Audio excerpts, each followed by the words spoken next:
रात का सन्नाटा, एक सुनसान सड़क और एक ट्रक जिसमें लदा है एक ऐसा माल जो किसी का नहीं। रवि, एक साधारण ड्राइवर जो सिर्फ अपना काम करना चाहता था, लेकिन उस रात उसने कुछ ऐसा छुआ जो उसे नहीं छूना चाहिए था। एक काली मूर्ति, एक प्राचीन शाप और साए जो उसकी हर सांस का पीछा कर रहे हैं। क्या रवि इस शाप से बच पाएगा या वो हमेशा के लिए बंद जाएगा? सच्चाई ढूंढने की इस खौफनाक यात्रा में हर कदम पर खतरा है और हर मोड़ पर एक नया राज। शापित माल, एक कहानी जो आपके रोंगटे खड़े कर देगी। तैयार हो जाइए, क्योंकि सच्चाई हमेशा डरावनी होती है। मेरा नाम रवि है। उम्र ठीक ठाक 32 साल का हूं। ट्रक ड्राइवर हूं और पिछले 10 साल से सड़कों पर गाड़ी भगा रहा हूं। माल ढोना, रात रात जागना और ढाबों की चाय पीना, ये मेरी जिंदगी का हिस्सा है। लेकिन जो बात मैं बताने जा रहा हूं, वो मेरी जिंदगी का वो पन्ना है जिसे मैं चाहकर भी नहीं भूल सकता। नागालैंड के बॉर्डर पर एक ऐसी रात जब मेरी गाड़ी के साथ कुछ ऐसा हुआ कि आज भी सोचकर रोंगटे खड़े हो जाते हैं। बात पिछले साल की है। दिसंबर का महीना था और ठंड ऐसी कि हड्डियां तक जम जाई। मुझे एक माल का ऑर्डर मिला था। कोहिमा से कुछ सामान लेकर गुवाहाटी जाना था। रास्ता वही पुराना NH-29 जो नागालैंड के जंगलों और पहाड़ों से होकर गुजरता है। रास्ता खतरनाक है, ये तो सब जानते हैं। टेढ़े मेढ़े मोड़, गहरी खाइयां और रात में कोहरा ऐसा कि सामने का कुछ दिखे ही नहीं। लेकिन मुझे क्या, मैं तो पुराना खिलाड़ी हूं। सड़क मेरा घर है और मेरा ट्रक मेरा वो आशियाना जिसमें मैं रातें गुजारता हूं। उस दिन सुबह सुबह कोहिमा से निकला। माल लदा था, कुछ इलेक्ट्रॉनिक सामान, कुछ मशीनरी और कुछ बाकी का सामान जो मैंने चेक नहीं किया। मालिक ने कहा, रवि, बस समय पर पहुंचा दे, ये ऑर्डर बड़ा है। मैंने हंसकर कहा, सेठ टेंशन मत लो, रवि है ना। मालिक भी हंसा और बोला, बस रास्ते में कोई लफड़ा मत करना। मैंने सोचा, लफड़ा? अरे, मैं तो सीधा सादा आदमी हूं। लेकिन उस वक्त मुझे क्या पता था कि लफड़ा मेरे पीछे नहीं, मेरे सामने इंतजार कर रहा था। पहले कुछ घंटे तो सब ठीक था। सड़कें खाली थीं, मौसम साफ था और मेरा पुराना कैसेट प्लेयर पुराने गाने बजा रहा था। किशोर कुमार की आवाज में जिंदगी एक सफर है सुहाना गूंज रहा था। मैं गुनगुनाते हुए गाड़ी चला रहा था। सूरज ढलने से पहले मैंने एक छोटा सा ढाबा देखा। सोचा, रुककर चाय पी लेता हूं। ढाबे पर रुका, एक गिलास चाय ऑर्डर की और साथ में 2 पराठे। ढाबे वाला, एक अधेड़ उम्र का आदमी, बड़ा चुपचाप था। मैंने उससे पूछा, भाई, आगे रास्ता कैसा है? उसने मेरी तरफ देखा, फिर सड़क की तरफ और धीमे से बोला, रात में जल्दी मत जाना, वो इलाका ठीक नहीं। मैंने हंसकर टाल दिया, अरे भाई, मैंने कितने ही रास्ते देखे हैं, ये तो मेरे लिए बाएं हाथ का खेल है। उसने कुछ नहीं कहा, बस चाय का गिलास मेरे सामने रखा और चला गया। मैंने सोचा, गांव वाले हैं, शायद कोई लोकल अंधविश्वास होगा। लेकिन उसकी बात मेरे दिमाग में कहीं ना कहीं अटक गई। शाम होते होते मैं फिर सड़क पर था। सूरज डूब चुका था और आसमान पर स्याह रात छा गई थी। कोहरा भी बढ़ने लगा था। मेरे ट्रक की हेडलाइट्स कोहरे को चीर रही थीं, लेकिन विजिबिलिटी कम थी। मैंने स्पीड कम कर दी। रास्ता अब और टेढ़ा होने लगा था। दोनों तरफ घने जंगल और बीच बीच में छोटे छोटे गांव। गांवों में भी सन्नाटा था।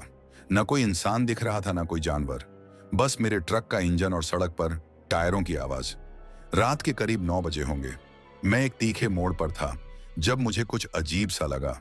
मेरे ट्रक की स्पीड अपने आप कम होने लगी। मैंने गैस पेडल दबाया, लेकिन इंजन जैसे जवाब नहीं दे रहा था। मैंने सोचा, शायद कोई मैकेनिकल प्रॉब्लम है। मैंने गाड़ी साइड में रोकी, टॉर्च निकाली और बोनट खोलकर देखने लगा। लेकिन सब कुछ ठीक था। इंजन चालू था, बैटरी फुल, तेल भी ठीक। फिर ये प्रॉब्लम क्या थी? मैं वापस ड्राइवर सीट पर बैठा और स्टार्ट करने की कोशिश की। गाड़ी फिर से स्टार्ट हुई, लेकिन जैसे ही मैंने गियर डाला, मुझे पीछे से एक अजीब सी आवाज सुनाई दी, जैसे कोई भारी चीज ट्रक के पीछे टकराई हो। मैंने ब्रेक मारा और रियर व्यू मिरर में देखा। कुछ नहीं था, सिर्फ कोहरा और अंधेरा। मैंने सोचा, शायद कोई पत्थर या लकड़ी टकराई होगी, लेकिन दिल में एक अजीब सी बेचैनी होने लगी थी।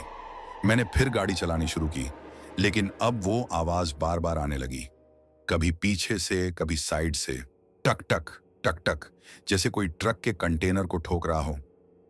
मैंने रेडियो ऑन किया, सोचा शायद म्यूजिक से दिमाग शांत होगा, लेकिन रेडियो में सिर्फ स्टैटिक शोर आ रहा था। मैंने चैनल बदलने की कोशिश की, लेकिन हर चैनल पर वही सिसकारी जैसी आवाज। रात गहराने लगी थी। कोहरा इतना घना हो गया था कि हेडलाइट्स की रोशनी भी बस कुछ फीट तक ही जा रही थी। मैंने स्पीड और कम कर दी, लेकिन अब मुझे ऐसा लग रहा था जैसे कोई मेरे साथ गाड़ी में है, कोई जो दिख नहीं रहा, लेकिन उसकी मौजूदगी में महसूस कर रहा था। मेरी सीट के पीछे से एक हल्की सी सांस की आवाज आने लगी। मैंने पलटकर देखा, कुछ नहीं, केबिन खाली था। मैंने खुद को समझाया, रवि तू थक गया है, बस दिमाग का वहम है। लेकिन तभी मेरे ट्रक का रेडियो अपने आप चालू हो गया और उसमें से एक आवाज आई, धीमी, खरखराती, जैसे कोई बूढ़ा आदमी फुसफुसा रहा हो। रुक जा, रुक जा। मैंने तुरंत रेडियो बंद कर दिया। मेरा दिल जोर जोर से धड़क रहा था। मैंने गाड़ी रोक दी और बाहर निकला। ठंडी हवा मेरे चेहरे से टकराई, लेकिन उसमें भी कुछ अजीब सा था, जैसे हवा में कोई गंध थी, सड़ी हुई, पुरानी, जैसे कुछ मरा हुआ हो। मैंने ट्रक के पीछे जाकर देखा। कंटेनर का दरवाजा बंद था। मैंने उसे खोलने की सोची, लेकिन फिर रुक गया। कुछ तो गलत था। मैंने टॉर्च की रोशनी कंटेनर के आसपास घुमाई। कुछ नहीं दिखा, लेकिन तभी कोहरे के बीच से मुझे एक साए जैसी चीज दिखी, लंबा, पतला और जैसे वो हवा में तैर रहा हो। मैंने टॉर्च उस तरफ की, लेकिन वो गायब हो गया। मैं वापस केबिन में आया और गाड़ी स्टार्ट की। अब मुझे बस गुवाहाटी पहुंचना था, लेकिन जैसे ही मैंने गाड़ी चलानी शुरू की, वो साया फिर से दिखा। इस बार सड़क के किनारे। वो मेरे ट्रक के साथ साथ चल रहा था। मैंने स्पीड बढ़ाई, लेकिन वो साया गायब नहीं हुआ। वो मेरे साथ था, जैसे मेरा पीछा कर रहा हो। रात के करीब 11 बजे मैं एक पुराने पुल पर पहुंचा। पुल के नीचे गहरी खाई थी और ऊपर कोहरा इतना घना कि दूसरा छोर दिख ही नहीं रहा था। मैंने गाड़ी रोकी। मेरा दिल कह रहा था कि यह रास्ता ठीक नहीं, लेकिन पीछे मुड़ने का भी कोई रास्ता नहीं था। तभी मेरे ट्रक का हॉर्न अपने आप बजने लगा, तेज, लंबा और इतना डरावना कि मेरे कान बंद हो गए। मैंने हॉर्न का बटन दबाया, लेकिन वो बंद नहीं हुआ और फिर रेडियो फिर से चालू हो गया। वही खरखराती आवाज, रुक जा वरना। मैंने चिल्लाकर कहा, कौन है, क्या चाहता है? लेकिन जवाब में सिर्फ सन्नाटा था। और फिर अचानक ट्रक का इंजन बंद हो गया। मैंने स्टार्ट करने की कोशिश की, लेकिन कुछ नहीं हुआ। मैं अकेला था उस सुनसान रास्ते पर, कोहरे के बीच, और मेरे ट्रक के साथ कुछ ऐसा था जो मैं समझ नहीं पा रहा था। तभी मुझे पीछे से एक और आवाज सुनाई दी, टक टक टक टक। इस बार वो कंटेनर से नहीं, मेरे केबिन के ठीक पीछे से आ रही थी। मैंने पलट कर देखा, और जो देखा उसे मेरी चीख निकल गई। मेरी सीट के पीछे अंधेरे में दो चमकती हुई आंखें मुझ पर टिकी थीं। मैंने अपनी जिंदगी में बहुत कुछ देखा था। सड़कों पर रातें गुजारी थीं, जंगलों के बीच गाड़ी भगाई थी और कई बार खतरनाक हालातों से निकला था। लेकिन उस रात, उस सुनसान पुल पर, मेरे ट्रक के केबिन में जो मैंने देखा, वो मेरे लिए नया था, डरावना था। वो चमकती हुई आंखें जो अंधेरे में मुंह पर टिकी थीं, वो कोई इंसानी नहीं थी, न जानवर की। वो कुछ और थी, कुछ ऐसा जिसे मैं न समझ सकता था, न बयान कर सकता था। मेरा गला सूख गया। दिल इतनी जोर से धड़क रहा था कि मुझे लगा कहीं मेरी छाती फट न जाए। मैंने टॉर्च उठाई और कांपते हाथों से उसकी रोशनी उन आंखों की तरफ की, लेकिन जैसे ही रोशनी पड़ी, वो आंखें गायब हो गईं। केबिन फिर से खाली था, सिर्फ मेरी सांसों की आवाज और बाहर कोहरे की सनसनाहट। मैंने खुद को समझाया, रवि तू पागल हो रहा है, ये बस तेरा दिमाग है जो थकान की वजह से खेल कर रहा है। लेकिन सच तो ये था कि मैं खुद को बेवकूफ बना रहा था। जो मैंने देखा वो कोई वहम नहीं था। मैंने फिर से इंजन स्टार्ट करने की कोशिश की, चाबी घुमाई, लेकिन इंजन ने एक हल्की सी खटखट की आवाज दी और फिर चुप। मैंने दोबारा कोशिश की, फिर तीसरी बार, कुछ नहीं हुआ। ट्रक जैसे मर चुका था। मैंने खिड़की खोली और बाहर झांका। कोहरा इतना घना था कि पुल का दूसरा सिरा दिख ही नहीं रहा था। हवा में वही सड़ी हुई गंध थी जो पहले महसूस हुई थी, लेकिन अब उसमें कुछ और भी मिक्स था, जैसे जलती हुई लकड़ी की बू।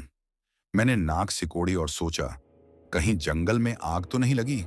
लेकिन आसपास कोई रोशनी नहीं थी, कोई धुआं नहीं, सिर्फ सन्नाटा और वो गंध। मैंने फैसला किया कि अब और इंतजार नहीं कर सकता, मुझे कुछ करना होगा। मैंने टॉर्च जेब में डाली, अपने जैकेट का कॉलर ऊपर किया और केबिन से बाहर निकला। ठंड इतनी थी कि मेरी उंगलियां सुन्न होने लगी थीं। मैंने ट्रक के पीछे जाकर कंटेनर का दरवाजा चेक किया। वो अभी भी बंद था, लेकिन अब मुझे उसमें कुछ अजीब सा दिखा। कंटेनर के लॉक पर कुछ निशान थे, जैसे किसी ने नाखूनों से उसे खरोंचा हो। मैंने टॉर्च की रोशनी उन निशानों पर डाली। वो गहरे थे और कुछ जगहों पर पेंट भी उखड़ा हुआ था। मेरे दिमाग में सवाल उठा, ये कब हुआ? मैंने तो दिन में सब चेक किया था। मैंने कंटेनर का दरवाजा खोलने की सोची, लेकिन फिर रुक गया। मेरे अंदर की आवाज चिल्ला रही थी, नहीं रवि, मत खोल, कुछ गलत है। मैंने उस आवाज को सुना और पीछे हट गया, लेकिन तभी कंटेनर के अंदर से एक आवाज आई, धीमी, गहरी, जैसे कोई लोहे को खींच रहा हो। Screech, screech. मैं 2 कदम पीछे हटा। मेरी टॉर्च की रोशनी कांप रही थी, क्योंकि मेरे हाथ कांप रहे थे। मैंने चिल्लाकर कहा, कौन है? अंदर कोई है? जवाब में सिर्फ वही स्क्रीचिंग की आवाज और फिर सन्नाटा। मैं वापस केबिन की तरफ भागा, लेकिन जैसे ही मैंने दरवाजा खोला, मुझे लगा जैसे कोई मेरे ठीक पीछे खड़ा है। मैंने पलटकर देखा, कुछ नहीं, सिर्फ कोहरा। लेकिन वो एहसास, वो भारीपन, जैसे कोई मेरी हर हरकत पर नजर रख रहा हो, वो गायब नहीं हुआ। मैं केबिन में घुसा और दरवाजा लॉक कर लिया। मेरे पास अब 2 ऑप्शन थे, या तो यहां रात गुजारूं और सुबह का इंतजार करूं, या फिर पैदल चलकर कोई मदद ढूंढूं। लेकिन इतने घने कोहरे में, इस सुनसान रास्ते पर मदद कहां से मिलती? मैंने फोन निकाला, सिग्नल 0, नेटवर्क गया हुआ था। मैंने फिर भी कोशिश की, मालिक को कॉल लगाया, लेकिन कॉल नहीं गई। मैंने फोन को डैशबोर्ड पर पटका और सिर पीछे टिकाकर आंखें बंद कर ली। रवि, शांत हो जा, मैंने खुद से कहा। लेकिन तभी फिर से वही आवाज, टक टक। इस बार मेरी खिड़की के ठीक बाहर। मैंने आंखें खोली और खिड़की की तरफ देखा। कोहरे के बीच मुझे फिर वही साया दिखा, लंबा, पतला, और जैसे वो खिड़की के ठीक बाहर खड़ा था। मैंने टॉर्च उठाई और उसकी रोशनी बाहर की। साया गायब, लेकिन खिड़की के शीशे पर कुछ निशान थे, उंगलियों के निशान। लेकिन वो नॉर्मल नहीं थे। वो उंगलियां लंबी थीं, पतली, और उनके नाखून जैसे पंजों की तरह नुकीले। मैं चिल्ला पड़ा, ये क्या बला है? मेरी आवाज केबिन में गूंज गई। मैंने फिर से इंजन स्टार्ट करने की कोशिश की। इस बार इंजन ने जवाब दिया। ट्रक स्टार्ट हुआ और मैंने बिना सोचे गैस पेडल पर पैर रखा। गाड़ी आगे बढ़ी, लेकिन स्पीड नहीं पकड़ रही थी, जैसे कोई ट्रक को पीछे खींच रहा हो। मैंने रियर व्यू मिरर में देखा, कंटेनर का दरवाजा अब हल्का सा खुला हुआ था। मैंने ब्रेक मारा और चिल्लाया, अबे ये कब खुला? मैंने तो उसे लॉक किया था। मैंने गाड़ी रोकी और बाहर निकलने की हिम्मत जुटाई। टॉर्च और एक पुराना टायर आयरन हाथ में लिया। अगर कोई चोर उचक्का है तो उसका हिसाब करूंगा। लेकिन जैसे ही मैं कंटेनर के पास पहुंचा, मैंने टॉर्च की रोशनी कंटेनर के अंदर डाली। अंदर अंधेरा था, लेकिन कुछ बक्से दिख रहे थे। माल वही था जो मैंने लोड किया था, लेकिन फिर भी कुछ गलत था। मैंने कदम बढ़ाया और अंदर झांका। तभी कंटेनर के अंदर से एक ठंडी हवा का झोंका मेरे चेहरे से टकराया, और उसी के साथ एक फुसफुसाहट, जा, यहां से जा। मैं पीछे हटा। मेरी टॉर्च गिर गई और उसकी रोशनी बुझ गई। अब मैं अंधेरे में था, सिर्फ कोहरे की सनसनाहट और मेरी धड़कनों की आवाज। मैंने टायर आयरन जोर से पकड़ा और चिल्लाया, देखा, कौन है तू? लेकिन जवाब में सिर्फ हंसी, एक ठंडी खोखली हंसी जो कंटेनर के अंदर से आ रही थी। मैंने कंटेनर का दरवाजा बंद करने की कोशिश की, लेकिन वो बंद नहीं हुआ, जैसे कोई उसे अंदर से पकड़े हुए था। मैंने हार नहीं मानी, पूरी ताकत लगाकर दरवाजा बंद किया और लॉक लगाया। फिर भागकर केबिन में घुसा और गाड़ी स्टार्ट की। इस बार ट्रक ने स्पीड पकड़ी। मैंने पीछे मुड़कर नहीं देखा, बस गाड़ी भगाता रहा। लेकिन वो साया, वो मेरे साथ था। सड़क के किनारे, कोहरे में, वो हर मोड़ पर दिख रहा था। कभी वो पेड़ों के पीछे, कभी सड़क पर, और हर बार वो थोड़ा और करीब आ रहा था। रात के करीब 1 बजे मैं एक छोटे से गांव के पास पहुंचा। वहां कुछ घर थे, लेकिन सबके दरवाजे खिड़कियां बंद। कोई जिंदगी का निशान नहीं। मैंने गाड़ी रोकी और बाहर निकला। मुझे मदद चाहिए थी। मैंने एक घर का दरवाजा खटखटाया, कोई है, मदद चाहिए? लेकिन कोई जवाब नहीं। मैंने दूसरा घर ट्राई किया, वही सन्नाटा। तभी एक घर की खिड़की से मुझे एक बूढ़ी औरत की साए जैसी शक्ल दिखी। उसने मुझे देखा और फिर खिड़की बंद कर दी। मैंने फिर खटखटाया, लेकिन कोई जवाब नहीं। मैं वापस ट्रक की तरफ लौटा, लेकिन जैसे ही मैं केबिन में बैठा, मुझे लगा जैसे सीट पर कुछ गीला है। मैंने टॉर्च जलाई। सीट पर खून था, ताजा लाल खून। मैं चीख पड़ा और बाहर कूद गया। लेकिन जब मैंने दोबारा देखा, सीट साफ थी, कोई खून नहीं। मैंने अपने माथे पर हाथ फेरा। ये क्या हो रहा है मेरे साथ? मैंने खुद से पूछा। तभी कोहरे के बीच से वो साया फिर दिखा। इस बार वो मेरे ट्रक के ठीक सामने खड़ा था, लंबा, काला, और उसकी आंखें फिर से चमक रही थीं। मैंने टायर आयरन उठाया और उसकी तरफ दौड़ा। बता, तू क्या है? मैं चिल्लाया। लेकिन जैसे ही मैं करीब पहुंचा, वो गायब हो गया और उसी वक्त मेरे ट्रक का हॉर्न फिर से बजने लगा। लेकिन इस बार वो हॉर्न की आवाज नहीं थी, वो एक चीख थी, इंसानी चीख। उस चीख ने मेरे होश उड़ा दिए। वो कोई नॉर्मल आवाज नहीं थी, वो ऐसी थी जैसे कोई इंसान अपनी आखिरी सांसों में चिल्ला रहा हो। मेरे रोंगटे खड़े हो गए। मैं ट्रक के सामने खड़ा था, टायर आयरन हाथ में लिए, और कोहरा मेरे चारों तरफ घूम रहा था। वो साया गायब हो चुका था, लेकिन उसकी मौजूदगी अभी भी मेरे आसपास थी। हवा में वही सड़ी हुई गंध थी, और अब उसमें कुछ और भी मिक्स था, जैसे कोई पुराना सड़ा हुआ कपड़ा जल रहा हो। मेरे दिमाग में एक ही सवाल बार बार घूम रहा था, ये क्या हो रहा है और मैं यहां अकेला क्यों हूं? मैंने टायर आयरन को और जोर से पकड़ा और ट्रक की तरफ बढ़ा। हॉर्न अब बंद हो चुका था, लेकिन उस चीख की गूंज मेरे कानों में अभी भी थी। मैंने केबिन का दरवाजा खोला और अंदर झांका। सब कुछ वैसा ही था जैसा मैंने छोड़ा था।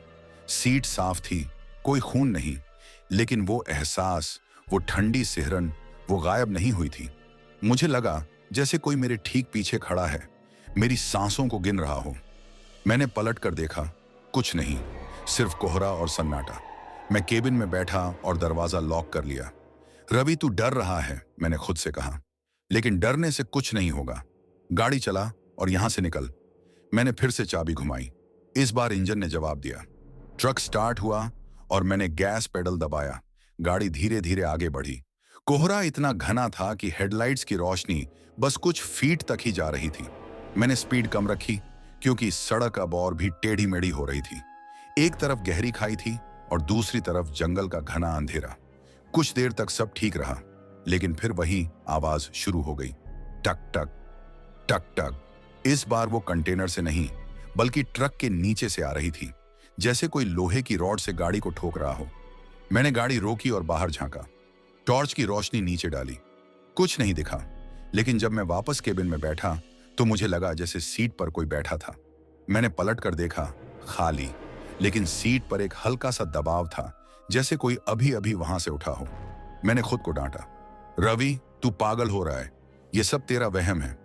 लेकिन तभी मेरे रेडियो ने फिर से अपने आप चालू हो गया। इस बार कोई स्टैटिक नहीं, बल्कि एक साफ आवाज, वापस जा, यहां मत रुक। वो वही खरखराती आवाज थी जो मैंने पहले सुनी थी। मैंने रेडियो बंद करने की कोशिश की, लेकिन बटन काम नहीं कर रहा था। मैंने डैशबोर्ड पर जोर से मुक्का मारा। रेडियो बंद हो गया, लेकिन अब मेरे ट्रक की हेडलाइट्स फ्लिकर करने लगीं, कभी जलती, कभी बुझती। मैंने गाड़ी रोकी और बाहर निकला। हेडलाइट्स चेक की, वायरिंग ठीक थी, बैटरी भी फुल। फिर यह प्रॉब्लम क्या थी? मैंने बोनट बंद किया और वापस केबिन की तरफ बढ़ा। लेकिन जैसे ही मैंने दरवाजा खोला, मुझे कुछ अजीब सा दिखा। मेरी ड्राइवर सीट पर एक पुराना फटा हुआ कपड़ा पड़ा था। मैंने तो ऐसा कुछ नहीं रखा था। मैंने उसे उठाया। कपड़ा गीला था और उसमें से वही सड़ी हुई गंध आ रही थी। मैंने उसे फेंक दिया और केबिन में बैठ गया। लेकिन अब मुझे यकीन हो गया था कि मेरे साथ कुछ गलत हो रहा था।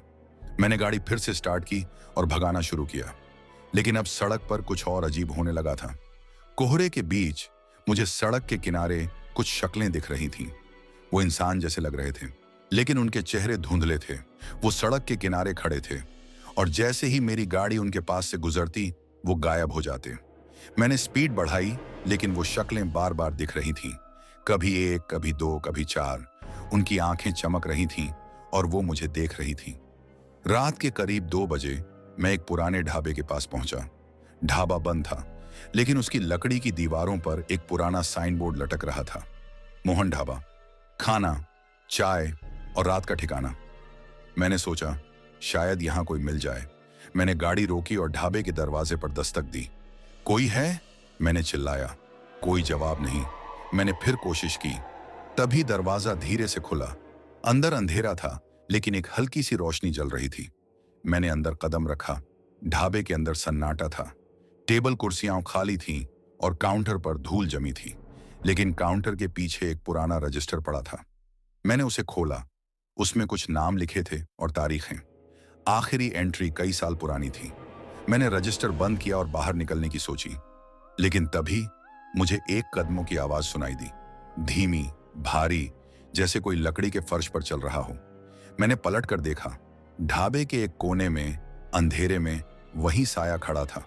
उसकी आंखें फिर से चमक रही थीं। मैं भागकर बाहर निकला और ट्रक में घुस गया। लेकिन जैसे ही मैंने गाड़ी स्टार्ट की, मुझे पीछे से एक ठंडा हाथ अपने कंधे पर महसूस हुआ। मैंने चीख कर पलट कर देखा। कुछ नहीं था, लेकिन मेरी सीट पर फिर से वही फटा हुआ कपड़ा पड़ा था। इस बार उस पर कुछ लिखा था, खून से। वापस जा। मैंने वो कपड़ा खिड़की से बाहर फेंक दिया और गाड़ी भगाई। लेकिन अब ट्रक का कंट्रोल मेरे हाथों में नहीं था। स्टीयरिंग अपने आप घूम रहा था। मैंने ब्रेक मारा, लेकिन गाड़ी रुकी नहीं। वो अपने आप चल रही थी और सड़क अब मुझे किसी अनजान रास्ते पर ले जा रही थी। कोहरे के बीच मुझे एक पुराना साइन बोर्ड दिखा, नागा कब्रिस्तान 2 किलोमीटर। मेरा दिल बैठ गया। मैंने सुना था कि इस इलाके में पुराने कब्रिस्तान हैं, जहां कुछ अजीब अजीब कहानियां मशहूर हैं, लेकिन मैंने कभी उन पर यकीन नहीं किया था अब तक। ट्रक अब उस कब्रिस्तान की तरफ बढ़ रहा था। मैंने स्टीयरिंग को पूरी ताकत से मोड़ने की कोशिश की, लेकिन वो मेरे कंट्रोल में नहीं था। तभी रेडियो फिर से चालू हो गया। इस बार आवाज और साफ थी। तूने हमें जगाया, अब तू हमारा है। मैंने चिल्लाकर कहा, मैंने क्या किया? मैं तो बस माल ढो रहा हूं। लेकिन जवाब में सिर्फ वही खोखली हंसी। ट्रक अब कब्रिस्तान के गेट पर रुक गया। गेट पुराना था, जंग लगा हुआ। उसके पीछे कोहरे में कुछ टूटी फूटी कब्रें दिख रही थीं। मैंने गाड़ी का दरवाजा लॉक रखा और खिड़कियां बंद कर ली। लेकिन तभी कंटेनर से फिर से वो स्क्रीचिंग की आवाज आई और इस बार कंटेनर का दरवाजा अपने आप खुल गया। मैंने रियर व्यू मिरर में देखा। कंटेनर के अंदर से कुछ बाहर निकल रहा था, एक काला धुंधला साया। वो धीरे धीरे मेरे केबिन की तरफ बढ़ रहा था। मैंने चीख कर दरवाजा खोला और बाहर कूद गया। लेकिन जैसे ही मेरे पैर जमीन पर पड़े, मुझे लगा जैसे जमीन मेरे नीचे से खिसक रही हो। मैं गिर पड़ा। जब मैंने ऊपर देखा तो वो साया मेरे ठीक सामने खड़ा था। उसकी आंखें अब और चमक रही थीं और उसका चेहरा, वो चेहरा इंसानी नहीं था। वो कुछ और था, कुछ ऐसा जो मैंने पहले कभी नहीं देखा। जमीन पर गिरा हुआ मैं उस साये को देख रहा था। उसका चेहरा, अगर उसे चेहरा कह सकते हैं, धुंधला था, जैसे कोहरे और अंधेरे का मिश्रण। लेकिन उसकी आंखें, वो चमकती हुई लाल पीली आंखें मेरे ऊपर टिकी थीं। मेरे शरीर में जैसे जान ही नहीं बची थी। टायर आयरन मेरे हाथ से छूटकर जमीन पर गिर चुका था और मेरी टॉर्च कहीं कोहरे में गुम हो गई थी। मेरे आसपास सिर्फ सन्नाटा था और वो साया जो अब धीरे धीरे मेरी तरफ बढ़ रहा था। हवा में वही सड़ी हुई गंध थी, लेकिन अब उसमें कुछ और भी था, जैसे कोई पुरानी हड्डियां जल रही हों। मैंने हिम्मत जुटाई और चिल्लाया, तू कौन है? मुझसे क्या चाहता है? मेरी आवाज कांप रही थी, लेकिन मैंने खुद को डरने से रोकने की कोशिश की। जवाब में वो साया रुका। उसकी आंखें और तेज चमकी और फिर एक आवाज आई, गहरी, खरखराती, जैसे कोई कब्र के अंदर से बोल रहा हो। तूने हमें छेड़ा, अब तू हमारा है। मैंने जोर से सिर हिलाया। मैंने कुछ नहीं किया, मैं तो बस अपना काम कर रहा हूं। लेकिन वो साया मेरी बात सुनने को तैयार नहीं था। वो और करीब आया। मैं पीछे की तरफ सरकने लगा, लेकिन मेरी पीठ ट्रक के टायर से टकरा गई। अब मेरे पास भागने की कोई जगह नहीं थी। मैंने आसपास देखा, कोहरा, कब्रिस्तान का पुराना गेट और वो टूटी फूटी कब्रें जो कोहरे में हल्की हल्की दिख रही थीं। तभी मेरे ट्रक का हॉर्न फिर से बजने लगा, लेकिन इस बार वो कोई नॉर्मल हॉर्न नहीं था। वो एक लंबी डरावनी चीख थी जो मेरे कानों में चुभ रही थी। मैंने कान बंद किए, लेकिन वो आवाज मेरे दिमाग में घुस रही थी। साया अब मेरे इतने करीब था कि मैं उसकी सांसों की ठंडक महसूस कर सकता था। मैंने आंखें बंद कर लीं और चिल्लाया, मुझे छोड़ दे, मैंने कुछ नहीं किया। तभी अचानक वो साया गायब हो गया। हवा शांत हो गई, हॉर्न बंद हो गया। मैंने धीरे से आंखें खोली। मेरे सामने सिर्फ कोहरा था, लेकिन वो गंध अभी भी थी और मेरे दिल में वो खौफ अभी भी जिंदा था। मैं उठा और ट्रक की तरफ भागा। केबिन में घुसा और दरवाजा लॉक कर लिया। मेरी सांसें इतनी तेज चल रही थीं कि मुझे लगा मैं बेहोश हो जाऊंगा। मैंने डैशबोर्ड पर सिर टिका लिया और खुद को समझाया, रवि शांत हो जा, ये सब बस एक बुरा सपना है। लेकिन तभी मेरे रेडियो ने फिर से अपने आप चालू हो गया। इस बार कोई खरखराहट नहीं, बल्कि एक साफ ठंडी आवाज, तू भाग नहीं सकता, माल वो हमारा है। मैंने रेडियो की तरफ देखा। स्क्रीन पर कुछ अजीब सा फ्लिकर कर रहा था, जैसे कोई चेहरा बन रहा हो फिर बिगड़ रहा हो। मैंने रेडियो का तार खींचकर उसे बंद कर दिया, लेकिन अब मेरे दिमाग में एक नया सवाल घूम रहा था। माल, वो माल की बात क्यों कर रहा है? मैंने तो सिर्फ बक्से लोड किए थे, मुझे क्या पता था कि उनमें क्या है। मालिक ने कहा था कि इलेक्ट्रॉनिक सामान और मशीनरी है, लेकिन अब मुझे शक होने लगा था। क्या उन बक्सों में कुछ और था, कुछ ऐसा जो मुझे नहीं बताया गया? मैंने फैसला किया कि मुझे कंटेनर चेक करना होगा, लेकिन उस कब्रिस्तान के बीच, उस कोहरे में वो काम आसान नहीं था। मैंने टायर आयरन उठाया और केबिन से बाहर निकला। कंटेनर का दरवाजा अभी भी हल्का सा खुला था। मैंने टॉर्च की तलाश की, लेकिन वो कहीं नहीं मिली। फिर मैंने अपने फोन की लाइट जलाई। सिग्नल अभी भी 0 था, लेकिन लाइट काम कर रही थी। मैंने कंटेनर के पास जाकर दरवाजा खोला। अंदर अंधेरा था, लेकिन फोन की रोशनी में कुछ बक्से दिख रहे थे। मैंने एक बक्सा खोला। उसमें कुछ पुराने धूल भरे सामान थे, कुछ तार, कुछ सर्किट बोर्ड, लेकिन नीचे कुछ और था। एक पुराना लकड़ी का डब्बा, उस पर कुछ अजीब से निशान थे, जैसे कोई पुरानी भाषा में लिखा हो। मैंने उसे उठाया। वो भारी था और उसमें से वही सड़ी हुई गंध आ रही थी। मैंने डब्बा खोलने की सोची, लेकिन तभी कंटेनर के अंदर से फिर वही स्क्रीचिंग की आवाज आई। मैंने डब्बा नीचे रखा और पीछे हटा, लेकिन तभी कंटेनर के अंदर से एक और साया उभरा।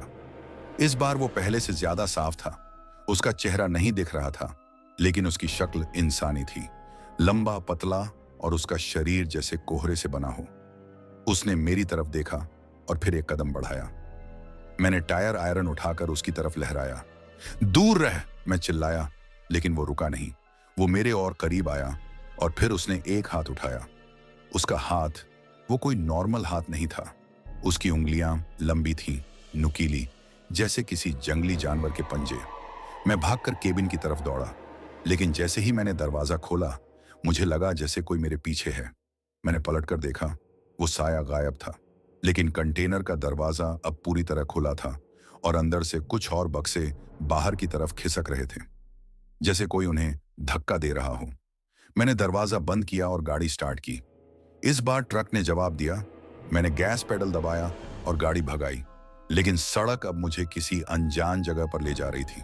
कोहरे के बीच मुझे वो कब्रिस्तान का गेट फिर से दिखा। मैंने तो उससे दूर जाना था, लेकिन गाड़ी उसी तरफ जा रही थी। मैंने स्टीयरिंग मोड़ा, लेकिन वो मेरे कंट्रोल में नहीं था। ट्रक अपने आप चल रहा था। तभी रेडियो फिर से चालू हो गया। माल लौटा दे, मैंने चिल्लाकर कहा। कौन सा माल? मैंने कुछ नहीं लिया। लेकिन जवाब में सिर्फ वही खोखली हंसी। मैंने गाड़ी रोकी और बाहर निकला। अब मुझे यकीन हो गया था कि मेरे ट्रक में लदा माल कुछ साधारण नहीं था। मैंने कंटेनर की तरफ फिर से जाने का फैसला किया।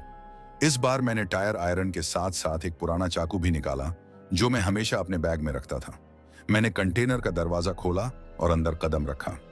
फोन की रोशनी में वो लकड़ी का डब्बा फिर से दिखा। मैंने उसे खोला। अंदर एक पुरानी काली मूर्ति थी, छोटी लेकिन भारी। उसका चेहरा डरावना था, बड़ी बड़ी आंखें और मुंह जैसे चीख रहा हो। मूर्ति के आसपास कुछ कपड़े लिपटे थे जो खून से सने थे। मैंने उसे छूने की हिम्मत नहीं की, लेकिन तभी कंटेनर के अंदर से फिर वही साया उभरा। इस बार वो मेरे ठीक सामने था। उसने मूर्ति की तरफ इशारा किया और बोला, ये हमारा है, इसे लौटा दे। मैंने चाकू उठाया और चिल्लाया, मैंने ये नहीं लिया, मुझे नहीं पता ये क्या है। लेकिन वो साया मेरी बात सुनने को तैयार नहीं था। वो मेरी तरफ बढ़ा और तभी मेरे फोन की लाइट बुझ गई। मैं अंधेरे में था और वो साया मेरे इतने करीब था कि मैं उसकी ठंडी सांसें अपने चेहरे पर महसूस कर रहा था। अंधेरा मेरे चारों तरफ था। मेरे फोन की लाइट बुझ चुकी थी और कंटेनर के अंदर सिर्फ वही साया था जो मेरे इतने करीब था कि मैं उसकी ठंडी सड़ी हुई सांसें अपने चेहरे पर महसूस कर रहा था। मेरे हाथ में चाकू था, लेकिन वो अब किसी काम का नहीं लग रहा था। मेरे पैर जम गए थे और मेरी सांसें जैसे रुक सी गई थीं। वो साया मेरे सामने खड़ा था। उसकी चमकती आंखें मेरे दिल में खंजर की तरह चुभ रही थीं। मैंने आखिरी हिम्मत जुटाई और चिल्लाया, मुझसे क्या चाहता है? ये मूर्ति मैंने नहीं ली। लेकिन जवाब में सिर्फ वही खरखराती आवाज आई, लौटा दे, नहीं तो। मैंने चाकू को और जोर से पकड़ा और पीछे की तरफ सरकने की कोशिश की, लेकिन कंटेनर का दरवाजा अब बंद था। मैंने तो उसे खुला छोड़ा था। मेरे दिमाग में सवाल कौन था, ये कब बंद हुआ? मैंने दरवाजे की तरफ दौड़ लगाई और उसे खोलने की कोशिश की, लेकिन वो टस से मस नहीं हुआ, जैसे कोई उसे बाहर से पकड़े हुए हो। मैंने कंधे से धक्का मारा, लेकिन कुछ फायदा नहीं। साया अब मेरे और करीब आ रहा था। उसकी आंखें अब सिर्फ चमक नहीं रही थीं, वो जैसे जल रही थीं। मैंने पलटकर चाकू उसकी तरफ लहराया। दूर रह वरना, मैंने चिल्लाया, लेकिन मेरी आवाज में वो दम नहीं था। साया रुका नहीं। उसने एक कदम और बढ़ाया और तभी कंटेनर के अंदर से एक और आवाज आई, स्क्रीच, स्क्रीच, जैसे कोई लोहे को पत्थर पर रगड़ रहा हो। मैंने फोन फिर से उठाया और लाइट ऑन करने की कोशिश की, लेकिन स्क्रीन ब्लैक थी। मैंने उसे हिलाया, टैप किया, लेकिन कुछ नहीं हुआ। तभी अचानक फोन की स्क्रीन पर एक तस्वीर उभरी। वो वही मूर्ति थी जो मैंने डब्बे में देखी थी, लेकिन अब उसका चेहरा और डरावना लग रहा था, जैसे वो मुझे देखकर हंस रही हो। मैंने फोन जमीन पर फेंक दिया और चाकू को दोनों हाथों से पकड़ लिया। मैंने कुछ नहीं किया, मैं चिल्लाया, ये माल मेरा नहीं है। लेकिन साया अब मेरे इतने करीब था कि मैं उसकी शक्ल साफ देख सकता था। उसका चेहरा, अगर उसे चेहरा कह सकते हैं, पुराने सड़े हुए चमड़े जैसा था। उसकी आंखें गहरी थीं, जैसे दो काले गड्ढे जिनमें लाल रोशनी चमक रही थी। उसने एक हाथ उठाया और मैंने देखा कि उसकी उंगलियां लंबी थीं, टेढ़ी मेढ़ी, और उनके सिरे पर नाखून नहीं बल्कि नुकीले पंजे थे। मैंने चाकू से वार किया, लेकिन मेरा हाथ हवा में ही रह गया। चाकू जैसे उसके शरीर से आर पार निकल गया। साया हंसा, वो हंसी जो मेरे रोंगटे खड़े कर रही थी। तू नहीं बच सकता, उसने कहा, और फिर वो धीरे धीरे कोहरे में घुलने लगा। लेकिन जैसे ही वो गायब हुआ, कंटेनर का दरवाजा अपने आप खुल गया। मैं बाहर की तरफ भागा, लेकिन मेरे पैर जैसे जमीन से चिपक गए थे। मैंने देखा कि कब्रिस्तान का गेट अब और करीब था। मेरा ट्रक जैसे अपने आप उस गेट की तरफ खिसक रहा था। मैंने केबिन में वापस जाने की सोची, लेकिन तभी मुझे कंटेनर के अंदर से फिर वही स्क्रीचिंग सुनाई दी। मैंने पलट कर देखा। वो मूर्ति जो मैंने डब्बे में देखी थी, अब कंटेनर के बाहर जमीन पर पड़ी थी। लेकिन अब वो सिर्फ मूर्ति नहीं थी, उसका चेहरा बदल रहा था। वो जैसे जिंदा हो रही थी। उसकी आंखें चमकने लगीं और उसका मुंह धीरे धीरे खुल रहा था। मैंने चीख कर चाकू फेंक दिया और ट्रक की तरफ भागा। केबिन में घुसते ही मैंने दरवाजा लॉक किया और इंजन स्टार्ट करने की कोशिश की, लेकिन इस बार इंजन ने कोई जवाब नहीं दिया। मैंने चाबी बार बार घुमाई, लेकिन सिर्फ एक खटखट की आवाज आई। तभी मेरे रियर व्यू मिरर में मुझे कुछ दिखा। कंटेनर का दरवाजा फिर से खुला था और उसमें से कई साए बाहर निकल रहे थे। वो सब एक जैसे थे, लंबे, पतले, और उनकी आंखें चमक रही थीं। वो धीरे धीरे मेरे केबिन की तरफ बढ़ रहे थे। मैंने डैशबोर्ड पर सिर मारा और चिल्लाया, ये क्या हो रहा है? तभी मेरे ट्रक की हेडलाइट्स फिर से फ्लिकर करने लगी और रेडियो चालू हो गया। इस बार आवाज और साफ थी, माल वो हमारा है, उसे लौटा दे। मैंने चिल्लाकर कहा, मैं लौटा दूंगा, बता कहां लौटाऊं? लेकिन जवाब में सिर्फ सन्नाटा था। और फिर अचानक ट्रक का इंजन अपने आप स्टार्ट हो गया। स्टीयरिंग अपने आप घूमा और गाड़ी कब्रिस्तान के गेट की तरफ बढ़ने लगी। मैंने ब्रेक मारने की कोशिश की, लेकिन पैडल जैसे जाम हो गया था। मैंने स्टीयरिंग को जोर से खींचा, लेकिन वो मेरे कंट्रोल में नहीं था। ट्रक अब कब्रिस्तान के अंदर घुस रहा था। कोहरे के बीच मुझे टूटी फूटी कब्रें दिख रही थीं। कुछ कब्रों पर पुराने जंग लगे क्रॉस थे और कुछ पर अजीब से निशान। मैंने देखा कि कुछ कब्रें खुली हुई थीं, जैसे किसी ने उन्हें खोदा हो, और उन कब्रों से वही साए निकल रहे थे जो मेरे ट्रक के पीछे थे। ट्रक अब एक बड़ी कब्र के सामने रुक गया। उस कब्र पर एक पुराना पत्थर था जिस पर कुछ लिखा था। मैंने खिड़की से झांककर पढ़ने की कोशिश की, लेकिन अक्षर धुंधले थे। तभी कंटेनर से फिर वही स्क्रीचिंग की आवाज आई। मैंने रियरव्यू मिरर में देखा। वो मूर्ति अब कंटेनर के बाहर थी और उसके आसपास कई साए खड़े थे। वो सब मुझे देख रहे थे। मैंने दरवाजा लॉक रखा और खिड़कियां बंद कर ली, लेकिन तभी मेरी खिड़की पर एक ठंडा हाथ टकराया। मैंने पलट कर देखा। एक साया मेरी खिड़की के ठीक बाहर था। उसका चेहरा शीशे से सटा हुआ था और उसकी आंखें मेरे अंदर तक घूर रही थीं। मैंने चीख कर सिर नीचे किया और आंखें बंद कर लीं। ये सपना है, ये सपना है, मैं बार बार खुद से कह रहा था। लेकिन तभी मेरे केबिन का दरवाजा अपने आप खुल गया। मैंने आंखें खोली। साया अब मेरे केबिन के अंदर था। उसका चेहरा मेरे इतने करीब था कि मैं उसकी सांसों की गंध महसूस कर रहा था।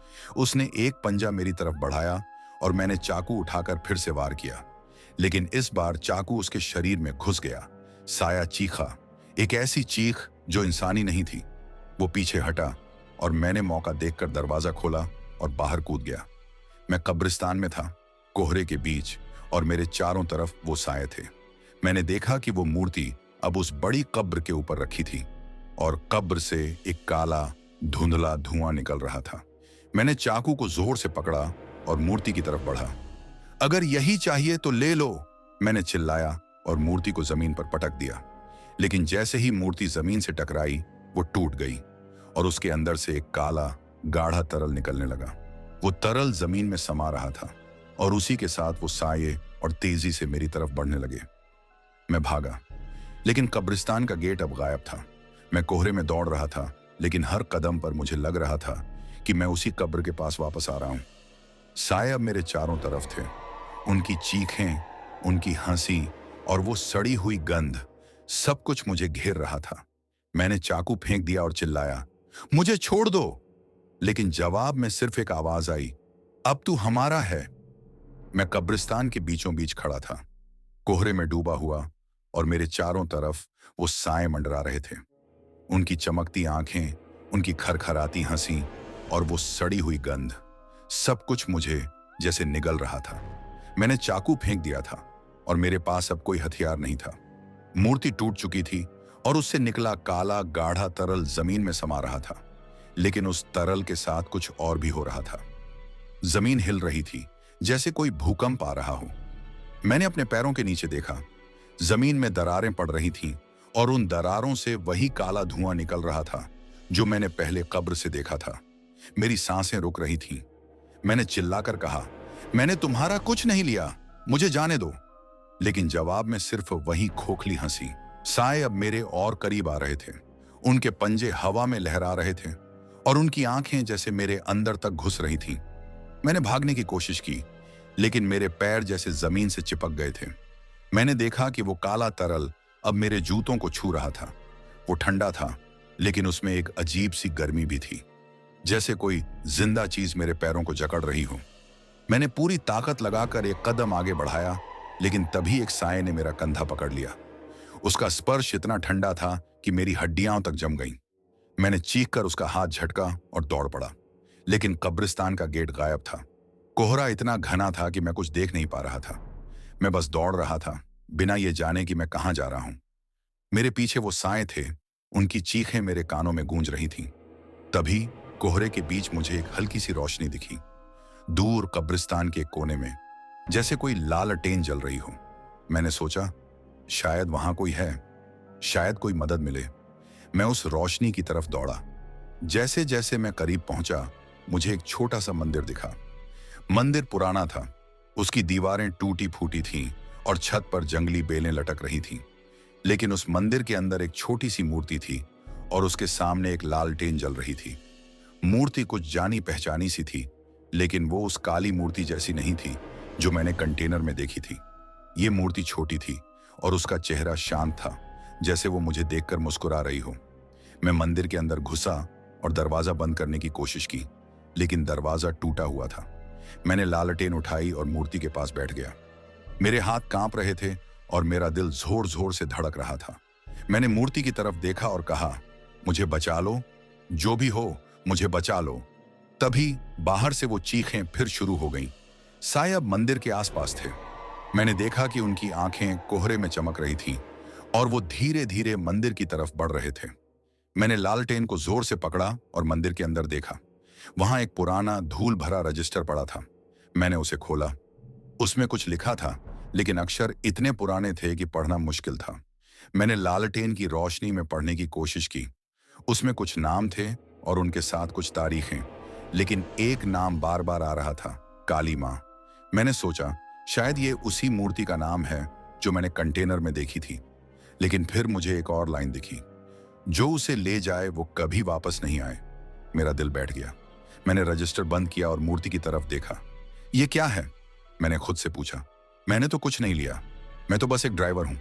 लेकिन तभी मंदिर का दरवाजा जोर से हिला। साए अब अंदर आने की कोशिश कर रहे थे। मैंने लालटेन को और जोर से पकड़ा और मूर्ति के सामने बैठ गया। मुझे बचा लो, मैंने फिर से कहा। तभी मंदिर के अंदर एक हल्की सी हवा चली। लालटेन की लौ फड़फड़ाने लगी, लेकिन बुझी नहीं। मैंने देखा कि मंदिर की मूर्ति की आंखें अब चमक रही थीं, लेकिन ये चमक उन सायों की तरह डरावनी नहीं थी। ये जैसे मुझे हिम्मत दे रही थी। मैंने रजिस्टर फिर से खोला और पढ़ने की कोशिश की। एक पन्ने पर कुछ लिखा था, एक मंत्र। मैंने उसे पढ़ा, लेकिन मेरी आवाज कांप रही थी। AUM नमः काली मां रक्षा कर, मैंने बार बार दोहराया। जैसे ही मैंने मंत्र पढ़ा, सायों की चीखें और तेज हो गईं, लेकिन वो अब मंदिर के अंदर नहीं आ रहे थे। मैंने मंत्र को और जोर से पढ़ा। लालटेन की लौ अब और तेज जलने लगी। साए पीछे हट रहे थे, लेकिन उनकी आंखें अभी भी मुझे घूर रही थीं। मैंने मंत्र पढ़ना जारी रखा और तभी मंदिर की मूर्ति से एक हल्की सी रोशनी निकली। वो रोशनी कोहरे को चीरती हुई बाहर गई और साए उस रोशनी में जैसे जलने लगे। उनकी चीखें अब और डरावनी हो गईं। मैंने मंत्र पढ़ना नहीं रोका, लेकिन तभी मंदिर का दरवाजा जोर से खुल गया। एक साया अंदर घुस आया। उसका चेहरा अब साफ था, वही काली मूर्ति का चेहरा जो मैंने कंटेनर में देखी थी, लेकिन अब वो जिंदा थी। उसने मेरी तरफ देखा और बोला, तूने हमें जगाया, अब तू हमारा है। मैंने चीख कर मंत्र फिर से पढ़ा, लेकिन साया रुका नहीं। वो मेरे करीब आया और उसका पंजा मेरे गले की तरफ बढ़ा। मैंने लालटेन को उसके सामने लहराया।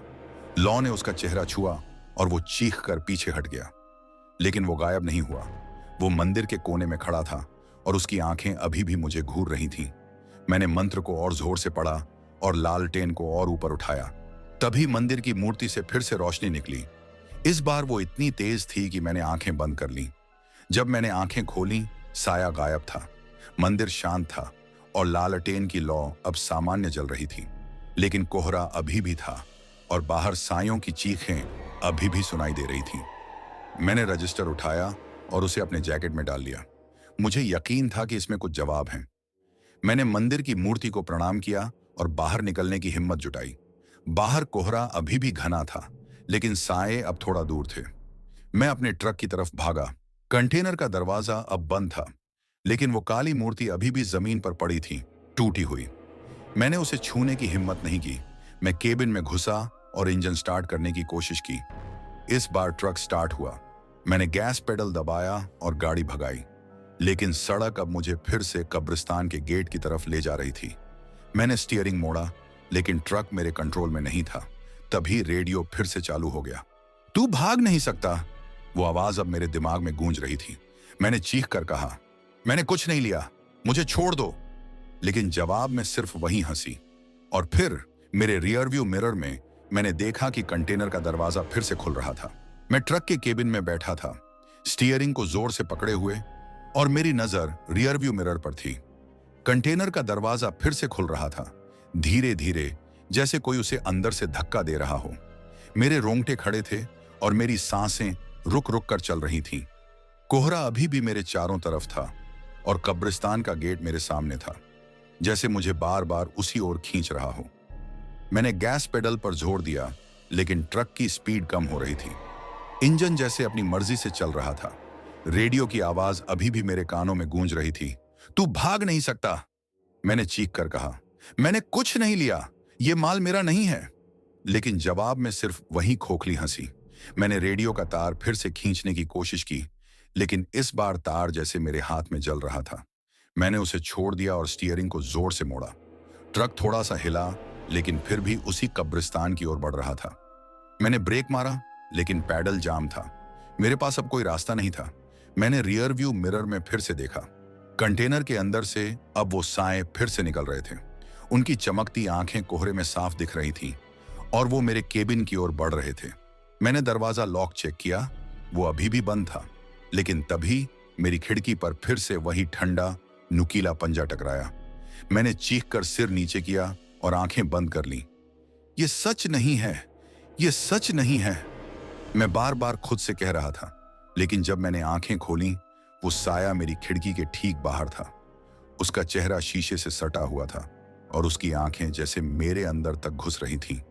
मैंने जैकेट से वो रजिस्टर निकाला जो मैंने मंदिर से लिया था। मेरे हाथ कांप रहे थे, लेकिन मैंने उसे खोला और उस मंत्र को फिर से पढ़ने की कोशिश की। AUM नमः काली मां, रक्षा कर। मेरी आवाज टूट रही थी, लेकिन मैंने हार नहीं मानी। मैंने मंत्र को जोर जोर से पढ़ा। तभी खिड़की पर वो साया पीछे हटा। उसकी चीख मेरे कानों में गूंज रही थी, लेकिन वो अब मंदिर की मूर्ति की तरह जल रहा था। मैंने मंत्र पढ़ना जारी रखा और साए धीरे धीरे कोहरे में घुलने लगे।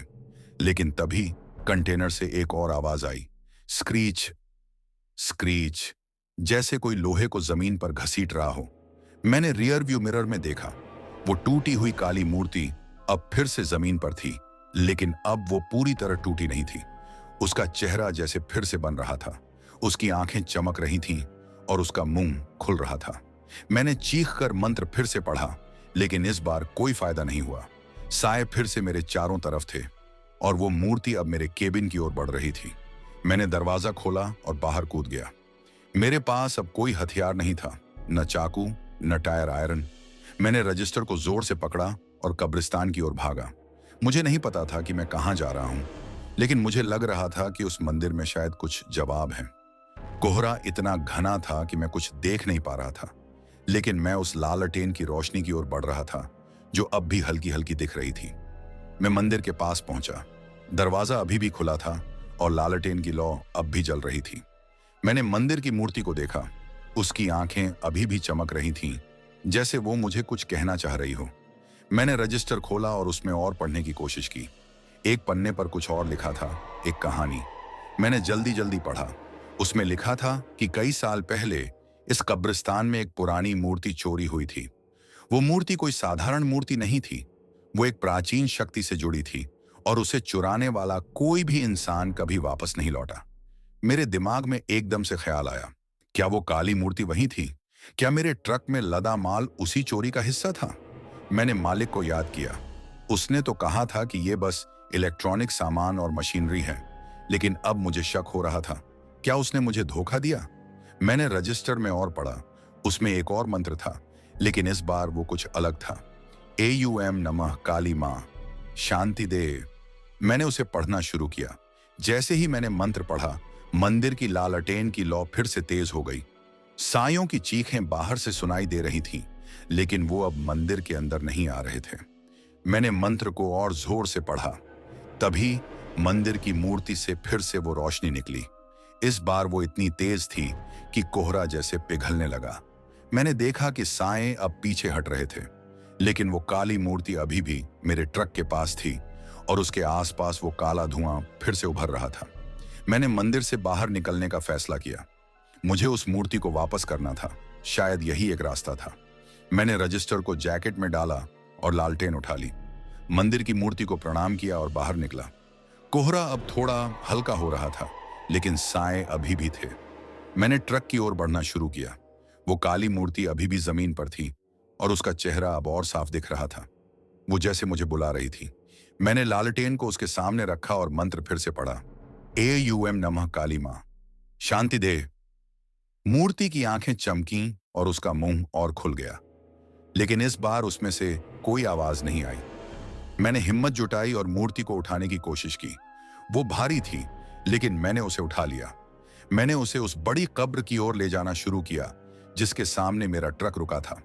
जैसे ही मैं कब्र के पास पहुंचा, जमीन फिर से हिलने लगी। सायों की चीखें और तेज हो गईं। मैंने मूर्ति को कब्र के ऊपर रखा और मंत्र पढ़ना जारी रखा। तभी कब्र से फिर से वो काला धुआं निकला, लेकिन इस बार वो धुआं मूर्ति के अंदर समा रहा था। साए अब मेरे चारों तरफ थे, लेकिन वो मुझे छू नहीं रहे थे। मैंने मंत्र को और जोर से पढ़ा और लालटेन की रोशनी को मूर्ति पर डाला। अचानक एक तेज चमक हुई। मूर्ति जैसे जलने लगी और साए चीखते हुए कोहरे में गायब होने लगे। मैंने आंखें बंद कर लीं। जब मैंने आंखें खोली, मूर्ति गायब थी, कब्र शांत थी और कोहरा अब पूरी तरह साफ हो चुका था। मैंने आसपास देखा, कोई साया नहीं था। लालटेन की लौ अब धीमी जल रही थी। मैं ट्रक की ओर भागा। इंजन स्टार्ट हुआ और इस बार स्टीयरिंग मेरे कंट्रोल में था। मैंने गाड़ी भगाई और कब्रिस्तान का गेट पीछे छूट गया। लेकिन मेरे दिमाग में अभी भी वो सवाल थे, मालिक ने मुझे क्यों नहीं बताया, और वो मूर्ति थी क्या? मैंने रजिस्टर को फिर से खोला। उसमें एक आखिरी लाइन थी, जो उसे लौटाए वो बचेगा, लेकिन सवाल हमेशा रहेंगे। मैंने ट्रक को कब्रिस्तान से दूर भगाया, जितना तेज हो सकता था। स्टीयरिंग मेरे कंट्रोल में था और इंजन अब बिना किसी अड़चन के चल रहा था। कोहरा साफ हो चुका था और सड़क पर हल्की हल्की चांदनी टिमटिमा रही थी, लेकिन मेरे दिल की धड़कनें अभी भी तेज थीं। वो साए, वो मूर्ति और वो खरखराती आवाज, सब कुछ मेरे दिमाग में बार बार घूम रहा था। मैंने रजिस्टर को डैशबोर्ड पर रखा था और उसकी आखिरी लाइन मेरे जहन में चक्कर काट रही थी, जो उसे लौट आए वो बचेगा, लेकिन सवाल हमेशा रहेंगे। सवाल, हाँ सवाल तो बहुत थे। मालिक ने मुझे क्यों नहीं बताया कि माल में वो काली मूर्ति थी? क्या उसे पता था कि यह सब होगा? और वो मूर्ति थी क्या कोई पुरानी धरोहर, कोई शापित चीज? मैंने ट्रक की स्पीड कम की और एक सिगरेट जलाई। धुआं मेरे चेहरे से टकराया, लेकिन वो सड़ी हुई गंध अभी भी मेरे नथुनों में थी। मैंने खिड़की खोली और हवा को अंदर आने दिया, लेकिन उस हवा में भी कुछ अजीब सा था, जैसे कोई मेरे साथ अभी भी था। मैंने रियर व्यू मिरर में देखा। कंटेनर का दरवाजा बंद था, लेकिन मुझे अब भी शक था। मैंने सोचा, क्या अभी भी कुछ बाकी है? मैंने ट्रक साइड में रोका और बाहर निकला। टायर आयरन हाथ में लिया और कंटेनर की ओर बढ़ा। दरवाजा लॉक था, लेकिन मैंने उसे फिर से चेक किया। मैंने उसे खोला। अंदर वही बक्से थे जो मैंने लोड किए थे, लेकिन वो लकड़ी का डब्बा जिसमें वो काली मूर्ति थी अब खाली था। मैंने राहत की सांस ली, लेकिन फिर भी मेरे मन में एक बेचैनी थी। मैं वापस केबिन में आया और रजिस्टर को फिर से खोला। उसमें वो मंत्र था जो मैंने मंदिर में पढ़ा था, लेकिन अब उसमें कुछ और भी लिखा था, कुछ ऐसा जो मैंने पहले नहीं देखा था। जो उसे लौटाए उसे रास्ता मिलेगा, लेकिन जो उसे छुए वो हमेशा बंधा रहेगा। मेरे हाथ ठंडे पड़ गए। मैंने तो उस मूर्ति को छुआ था। क्या इसका मतलब मैं अब भी उस शाप से बंधा हूं? मैंने रजिस्टर बंद किया और उसे डैशबोर्ड पर पटक दिया। यह सब बकवास है, मैंने खुद से कहा, लेकिन मेरे दिल को यकीन नहीं था। मैंने ट्रक फिर से स्टार्ट किया और सड़क पर निकल पड़ा। अब सड़क साफ थी और दूर दूर तक कोई कोहरा नहीं था, लेकिन मेरे दिमाग में वो साए अभी भी थे। उनकी चमकती आंखें, उनकी खरखराती हंसी, वो सब जैसे मेरे साथ चल रहा था। मैंने रेडियो ऑन करने की सोची, लेकिन फिर डर लगा, क्या पता वो फिर से अपने आप चालू हो जाए। मैंने सिगरेट का एक और कश लिया और गाड़ी भगाता रहा। कुछ देर बाद मुझे एक छोटा सा गांव दिखा। वहां कुछ घर थे और एक दो घरों की खिड़कियों में रोशनी थी। मैंने सोचा, शायद यहां रुककर कुछ खा लूं। मेरे पेट में भूख तो थी ही और दिमाग को भी कुछ शांति चाहिए थी। मैंने ट्रक एक ढाबे के सामने रोका। ढाबा पुराना था, लेकिन उसकी चिमनी से धुआं निकल रहा था और अंदर से खाने की खुशबू आ रही थी।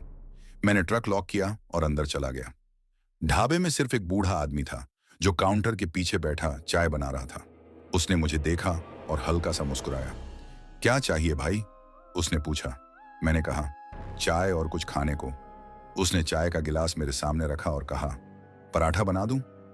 मैंने हाँ में सिर हिलाया और कुर्सी पर बैठ गया। ढाबा खाली था, लेकिन उसकी दीवारों पर कुछ पुरानी तस्वीरें टंगी थीं। एक तस्वीर में वही मंदिर था जो मैंने कब्रिस्तान में देखा था। मैंने बूढ़े से पूछा, यह मंदिर कहाँ है?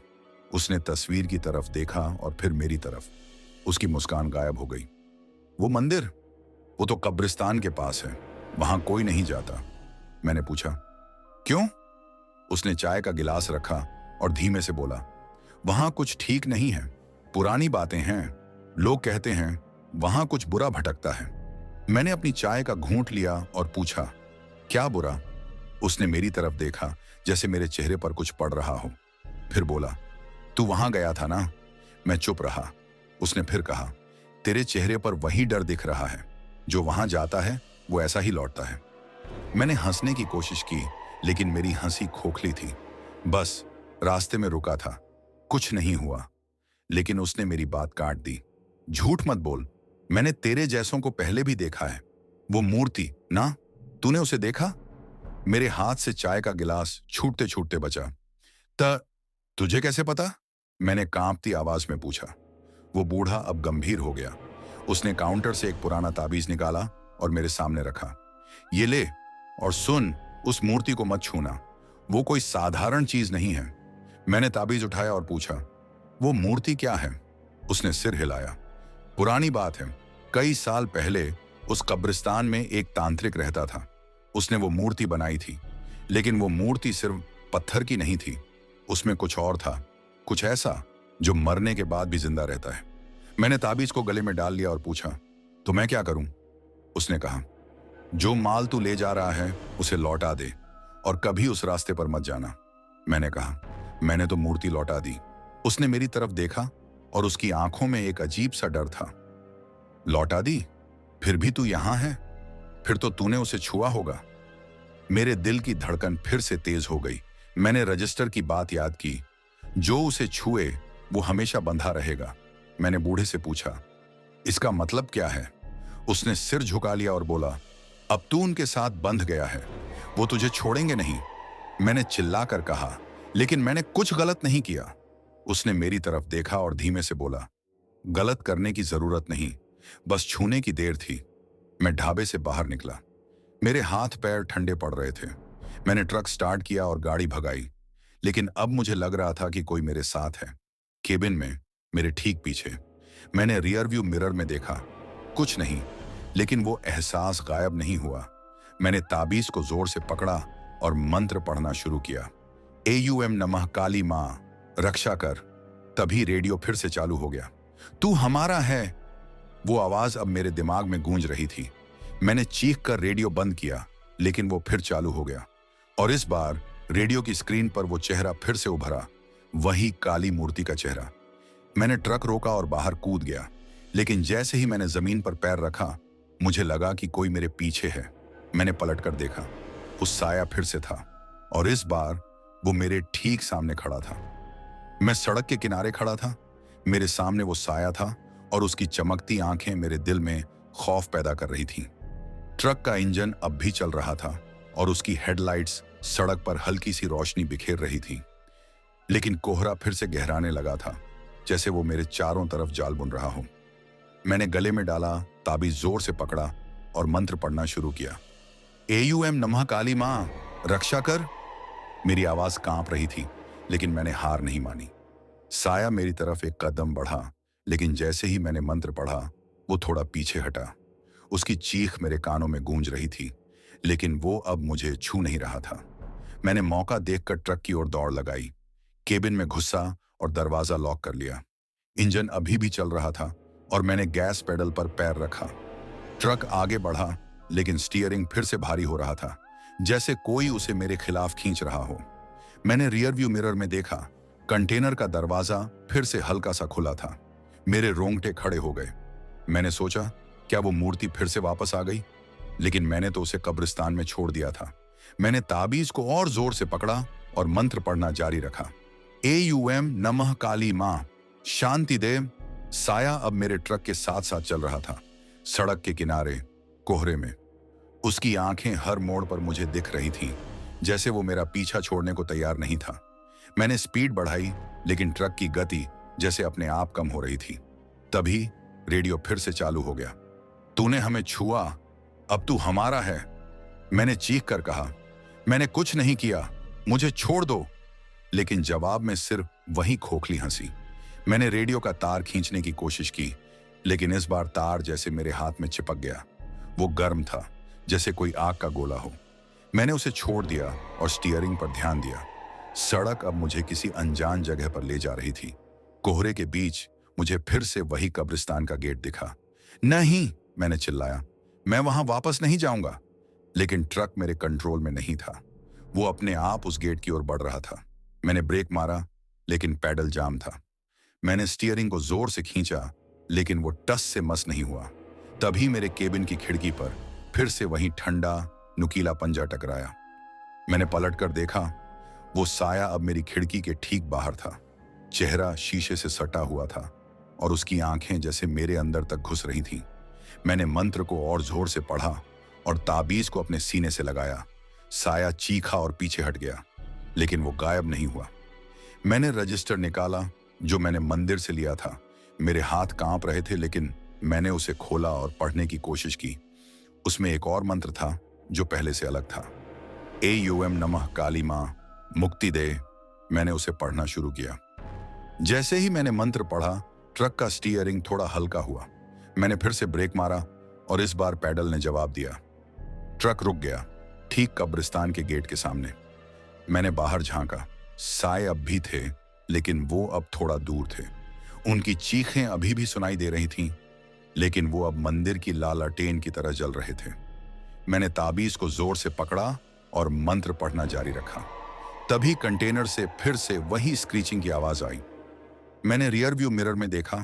कंटेनर का दरवाजा अब पूरी तरह खुला था और उसमें से वो काला धुआं फिर से निकल रहा था। मैंने फैसला किया कि मुझे कंटेनर चेक करना होगा। मैंने ताबीज को गले में डाला, रजिस्टर को जैकेट में रखा और केबिन से बाहर निकला। कोहरा अब थोड़ा हल्का था, लेकिन साएं अभी भी मेरे चारों तरफ थे। मैंने कंटेनर की ओर बढ़ना शुरू किया। दरवाजा खुला था और अंदर अंधेरा था। मैंने फोन निकाला, लाइट अब काम कर रही थी। मैंने रोशनी कंटेनर के अंदर डाली। वो लकड़ी का डब्बा फिर से वहां था, लेकिन अब वो खाली नहीं था। उसमें कुछ और था, एक और मूर्ति, लेकिन इस बार वो काली नहीं थी, वो सफेद थी।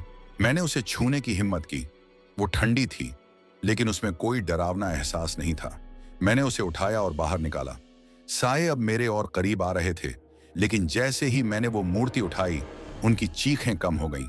मैंने मंत्र फिर से पढ़ा, AUM नमः काली मां मुक्ति दे, और मूर्ति को कब्रिस्तान के गेट की ओर ले गया। मैंने उसे उस बड़ी कब्र के पास रखा जहां मैंने पहले वाली मूर्ति छोड़ी थी। जैसे ही मैंने मूर्ति रखी, जमीन फिर से हिलने लगी, लेकिन इस बार कोई काला धुआं नहीं निकला। इसके बजाय एक हल्की सी रोशनी कब्र से निकली। वो रोशनी कोहरे को चीर रही थी और साएं उसमें जैसे पिघल रहे थे। उनकी चीखें अब दर्द भरी थीं। मैंने मंत्र पढ़ना जारी रखा और ताबीज को जोर से पकड़ा। रोशनी अब और तेज हो रही थी और साएं एक एक करके गायब हो रहे थे। लेकिन तभी कंटेनर से फिर से एक आवाज आई, स्क्रीच स्क्रीच। मैंने पलट कर देखा। वो काला धुआं फिर से उभर रहा था और उसके साथ वो साया फिर से था, लेकिन इस बार उसका चेहरा और साफ था। वो उस तांत्रिक जैसा लग रहा था जिसके बारे में ढाबे वाले बूढ़े ने बताया था। उसने मेरी तरफ देखा और बोला, तूने हमें आजाद किया, लेकिन तू अभी भी हमारा है। मैंने चीख कर कहा, मैंने सब लौटा दिया, अब मुझे छोड़ दो। लेकिन वो हंसा और मेरी तरफ बढ़ा। मैंने मूर्ति को फिर से उठाया और उसे कब्र के ऊपर रखा। AUM नमः काली मां मुक्ति दे। मैंने जोर जोर से पढ़ा। रोशनी अब इतनी तेज थी कि मैं अपनी आंखें खुली नहीं रख पा रहा था। साया चीखा और कोहरे में गायब हो गया, लेकिन उसकी आवाज मेरे कानों में गूंज रही थी, हम वापस आएंगे। जब मैंने आंखें खोली, कब्र शांत थी, मूर्ति गायब थी और कोहरा पूरी तरह साफ हो चुका था। मैंने आसपास देखा, कोई साया नहीं था। मैं ट्रक की ओर भागा और केबिन में घुसा। इंजन स्टार्ट हुआ और इस बार स्टीयरिंग मेरे कंट्रोल में था। मैंने गाड़ी भगाई और कब्रिस्तान पीछे छूट गया, लेकिन मेरे दिमाग में वो सवाल अभी भी थे। मालिक को क्या पता था? और वो साया, क्या वो सचमुच चला गया था? मैंने ताबीज को छुआ और मंत्र फिर से पढ़ा। रेडियो शांत था और सड़क साफ थी, लेकिन मेरे दिल में एक खौफ अभी भी था। मैंने रजिस्टर निकाला और उसकी आखिरी लाइन फिर से पढ़ी, जो उसे छुए वो हमेशा बंधा रहेगा। मैं ट्रक को जितनी तेजी से भगा सकता था, भगा रहा था। सड़क अब साफ थी और चांदनी रात में दूर तक फैल रही थी। कब्रिस्तान का गेट मेरे पीछे छूट चुका था और वो साएं, वो चीखें, वो सड़ी हुई गंध, सब कुछ जैसे थम सा गया था। लेकिन मेरे दिल में वो खौफ अभी भी जिंदा था। मैंने गले में डाले ताबीज को छुआ और वो मंत्र मेरे दिमाग में बार बार गूंज रहा था, AUM नमः काली मां मुक्ति दे। मैंने उसे धीमे धीमे दोहराया, जैसे वो मेरा आखिरी सहारा हो। रजिस्टर मेरे डैशबोर्ड पर पड़ा था और उसकी आखिरी लाइन मेरे जहन में चक्कर काट रही थी, जो उसे छुए वो हमेशा बंधा रहेगा। मैंने सिगरेट जलाई और एक लंबा कश लिया। धुआं मेरे चेहरे से टकराया, लेकिन उसमें अब वो सड़ी गंध नहीं थी। फिर भी मुझे लग रहा था कि कुछ तो गलत है। मेरे ट्रक का केबिन शांत था, लेकिन वो शांति किसी तूफान से पहले की शांति जैसी थी। मैंने रियर व्यू मिरर में देखा, कंटेनर का दरवाजा बंद था, रेडियो शांत था, लेकिन मेरे कंधों पर एक भारीपन था, जैसे कोई मेरे साथ अभी भी था। सड़क अब सीधी थी और दूर दूर तक कोई गांव या ढाबा नहीं दिख रहा था। मैंने फोन निकाला, सिग्नल अभी भी जीरो। मैंने उसे डैशबोर्ड पर रखा और मालिक को याद किया। उसने मुझे क्यों नहीं बताया कि माल में वो मूर्ति थी? क्या उसे पता था कि यह सब होगा? मैंने सोचा गुवाहाटी पहुंचते ही उसे हिसाब करूंगा, लेकिन फिर एक और ख्याल आया, क्या मैं गुवाहाटी तक पहुंच पाऊंगा या वो साएं फिर से लौट आएंगे? रात के करीब 3 बज रहे थे। मैंने ट्रक की स्पीड कम की और एक सिगरेट और जलाई। तभी मुझे सड़क के किनारे एक हल्की सी रोशनी दिखी, दूर एक पेड़ के नीचे, जैसे कोई छोटा सा दिया जल रहा हो। मैंने सोचा शायद कोई मजार है या कोई स्थानीय रिवाज। लेकिन जैसे ही मैं उस रोशनी के करीब पहुंचा, मुझे एक अजीब सा एहसास हुआ। वो दिया किसी मजार पर नहीं था, वो सड़क के बीचों बीच जल रहा था। मैंने ट्रक रोका और बाहर झांका। दिया छोटा सा था, मिट्टी का, और उसकी लौ हवा में बिल्कुल स्थिर थी। कोहरे की हल्की सी परत फिर से सड़क पर छाने लगी थी। मैंने ताबीज को छुआ और मंत्र पढ़ना शुरू किया, AUM नमः काली मां रक्षा कर। लेकिन तभी दिए की लौ फड़फड़ाने लगी और उसमें से एक काला धुआं निकलने लगा। वो धुआं हवा में तैर रहा था और उसमें से वही साएं उभरने लगे। मैंने चीख कर दरवाजा लॉक किया और गाड़ी स्टार्ट की, लेकिन इस बार इंजन ने जवाब नहीं दिया। मैंने चाबी बार बार घुमाई, लेकिन सिर्फ एक खटखट की आवाज आई। साए अब मेरे ट्रक के चारों तरफ थे। उनकी चमकती आंखें कोहरे में साफ दिख रही थीं और वो धीरे धीरे मेरे केबिन की ओर बढ़ रहे थे। मैंने रजिस्टर निकाला और उसमें वो मंत्र ढूंढने की कोशिश की, AUM नमः काली मां मुक्ति दे। मैंने जोर जोर से पढ़ा। साए रुक गए, लेकिन वो गायब नहीं हुए। उनकी चीखें अब मेरे दिमाग में गूंज रही थीं। तभी मेरे रेडियो ने फिर से अपने आप चालू हो गया। तूने हमें छुआ, अब तू हमारा है। मैंने चीख कर कहा, मैंने मूर्ति लौटा दी, मुझे छोड़ दो। लेकिन जवाब में सिर्फ वही खरखराती हंसी। मैंने रेडियो का तार खींचने की कोशिश की, लेकिन वो जैसे मेरे हाथ में चिपक गया। मैंने उसे छोड़ दिया और ताबीज को जोर से पकड़ा। AUM नमः काली मां शांति दे। मैंने फिर से पढ़ा। साए अब मेरी खिड़की के ठीक बाहर थे। उनके पंजे शीशे पर खरोंच रहे थे और वो आवाज मेरे कानों में चुभ रही थी। मैंने रजिस्टर में और पढ़ने की कोशिश की। एक पन्ने पर कुछ और लिखा था, एक चेतावनी, जो उसे छुए वो उसकी शक्ति का हिस्सा बन जाएगा। उसे मुक्ति केवल तभी मिलेगी जब वो सच्चाई का सामना करेगा। सच्चाई? कौन सी सच्चाई? मैंने सोचा शायद मालिक ही इस सब का जवाब है।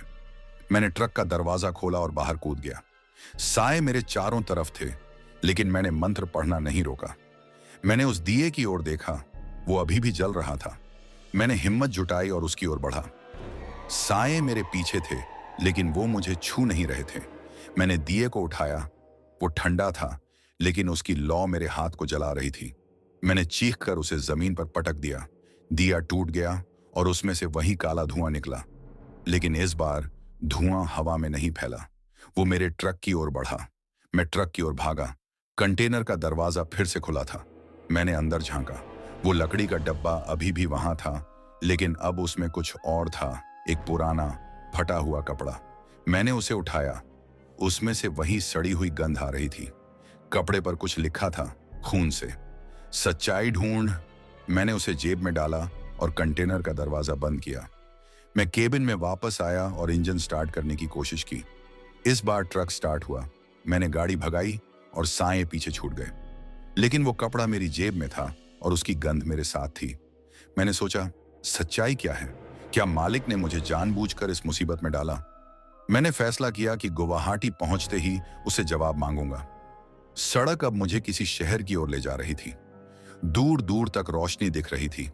मैंने राहत की सांस ली, लेकिन तभी मेरे रियर व्यू मिरर में फिर से वही साया दिखा। वो मेरे केबिन के ठीक पीछे था।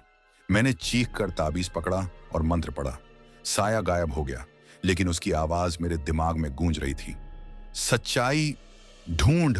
मैंने ट्रक को एक ढाबे के सामने रोका। ढाबा खुला था और कुछ लोग वहां बैठे थे। मैंने ट्रक लॉक किया और अंदर गया। एक गिलास चाय मांगी और बैठ गया। मेरे दिमाग में सिर्फ एक सवाल था, मालिक को क्या पता था? मैंने फोन निकाला। सिग्नल अब वापस आ चुका था। मैंने मालिक को कॉल लगाई। फोन बजा लेकिन कोई जवाब नहीं। मैंने फिर कोशिश की। इस बार उसने फोन उठाया। हाँ रवि, माल पहुंचा। उसकी आवाज में कुछ अजीब सा था। मैंने कहा, सेठ ये माल क्या था, तुमने मुझे क्यों नहीं बताया? वो चुप रहा, फिर बोला, तू गुवाहाटी पहुंच, वहां बात करेंगे। मैंने चिल्लाकर कहा, नहीं अभी बता, वो मूर्ति क्या थी? उसने फोन काट दिया। मैंने फिर कॉल लगाई, लेकिन अब फोन स्विच ऑफ था। मैं ढाबे से बाहर निकला। ट्रक अभी भी वहां था, लेकिन अब मुझे उस पर भरोसा नहीं था। मैंने कंटेनर फिर से चेक किया। वो कपड़ा अभी भी मेरी जेब में था। मैंने उसे निकाला और पढ़ा, सच्चाई ढूंढ। मैंने फैसला किया, मुझे मालिक से मिलना होगा, लेकिन उससे पहले मुझे उस रजिस्टर में और जवाब ढूंढने होंगे। मैं ढाबे के बाहर खड़ा था, हाथ में वो फटा हुआ कपड़ा लिए जिस पर खून से लिखा था, सच्चाई ढूंढ। मेरी जेब में वो रजिस्टर था और गले में ताबीज। ट्रक मेरे सामने खड़ा था, लेकिन अब वो मुझे किसी जाल की तरह लग रहा था। मालिक की आवाज मेरे दिमाग में गूंज रही थी, तू गुवाहाटी पहुंच, वहां बात करेंगे। लेकिन उसकी आवाज में जो ठंडक थी वो मुझे बेचैन कर रही थी। क्या वो सचमुच कुछ छुपा रहा था? मैंने फैसला किया कि मुझे गुवाहाटी पहुंचना होगा, लेकिन उससे पहले मुझे रजिस्टर में और जवाब ढूंढने थे। मैं ट्रक के केबिन में वापस गया, रजिस्टर निकाला और उसकी पन्नों को पलटने लगा। ढाबे की मध्यम रोशनी बाहर से आ रही थी और मेरे फोन की लाइट अब काम कर रही थी। मैंने रजिस्टर में वो पन्ना ढूंढा जहां वो मंत्र लिखा था, लेकिन अब उसमें कुछ और भी था। कुछ चित्र, पुराने, फीके, जैसे किसी ने कोयले से बनाए हों। एक चित्र में वही काली मूर्ति थी जिसे मैंने कब्रिस्तान में देखा था। उसके चारों तरफ साए थे और उनके नीचे कुछ लिखा था, वो जो ले जाए वो उनका हो जाए। मेरे हाथ ठंडे पड़ गए। मैंने वो कपड़ा फिर से देखा, सच्चाई ढूंढ। ये सच्चाई क्या थी? मैंने रजिस्टर में और पढ़ा। एक पन्ने पर एक कहानी थी जो अधूरी थी। उसमें लिखा था कि कई साल पहले एक तांत्रिक ने उस काली मूर्ति को बनाया था। कोई साधारण मूर्ति नहीं थी, उसमें एक शक्ति थी जो मरने वालों को बांधती थी।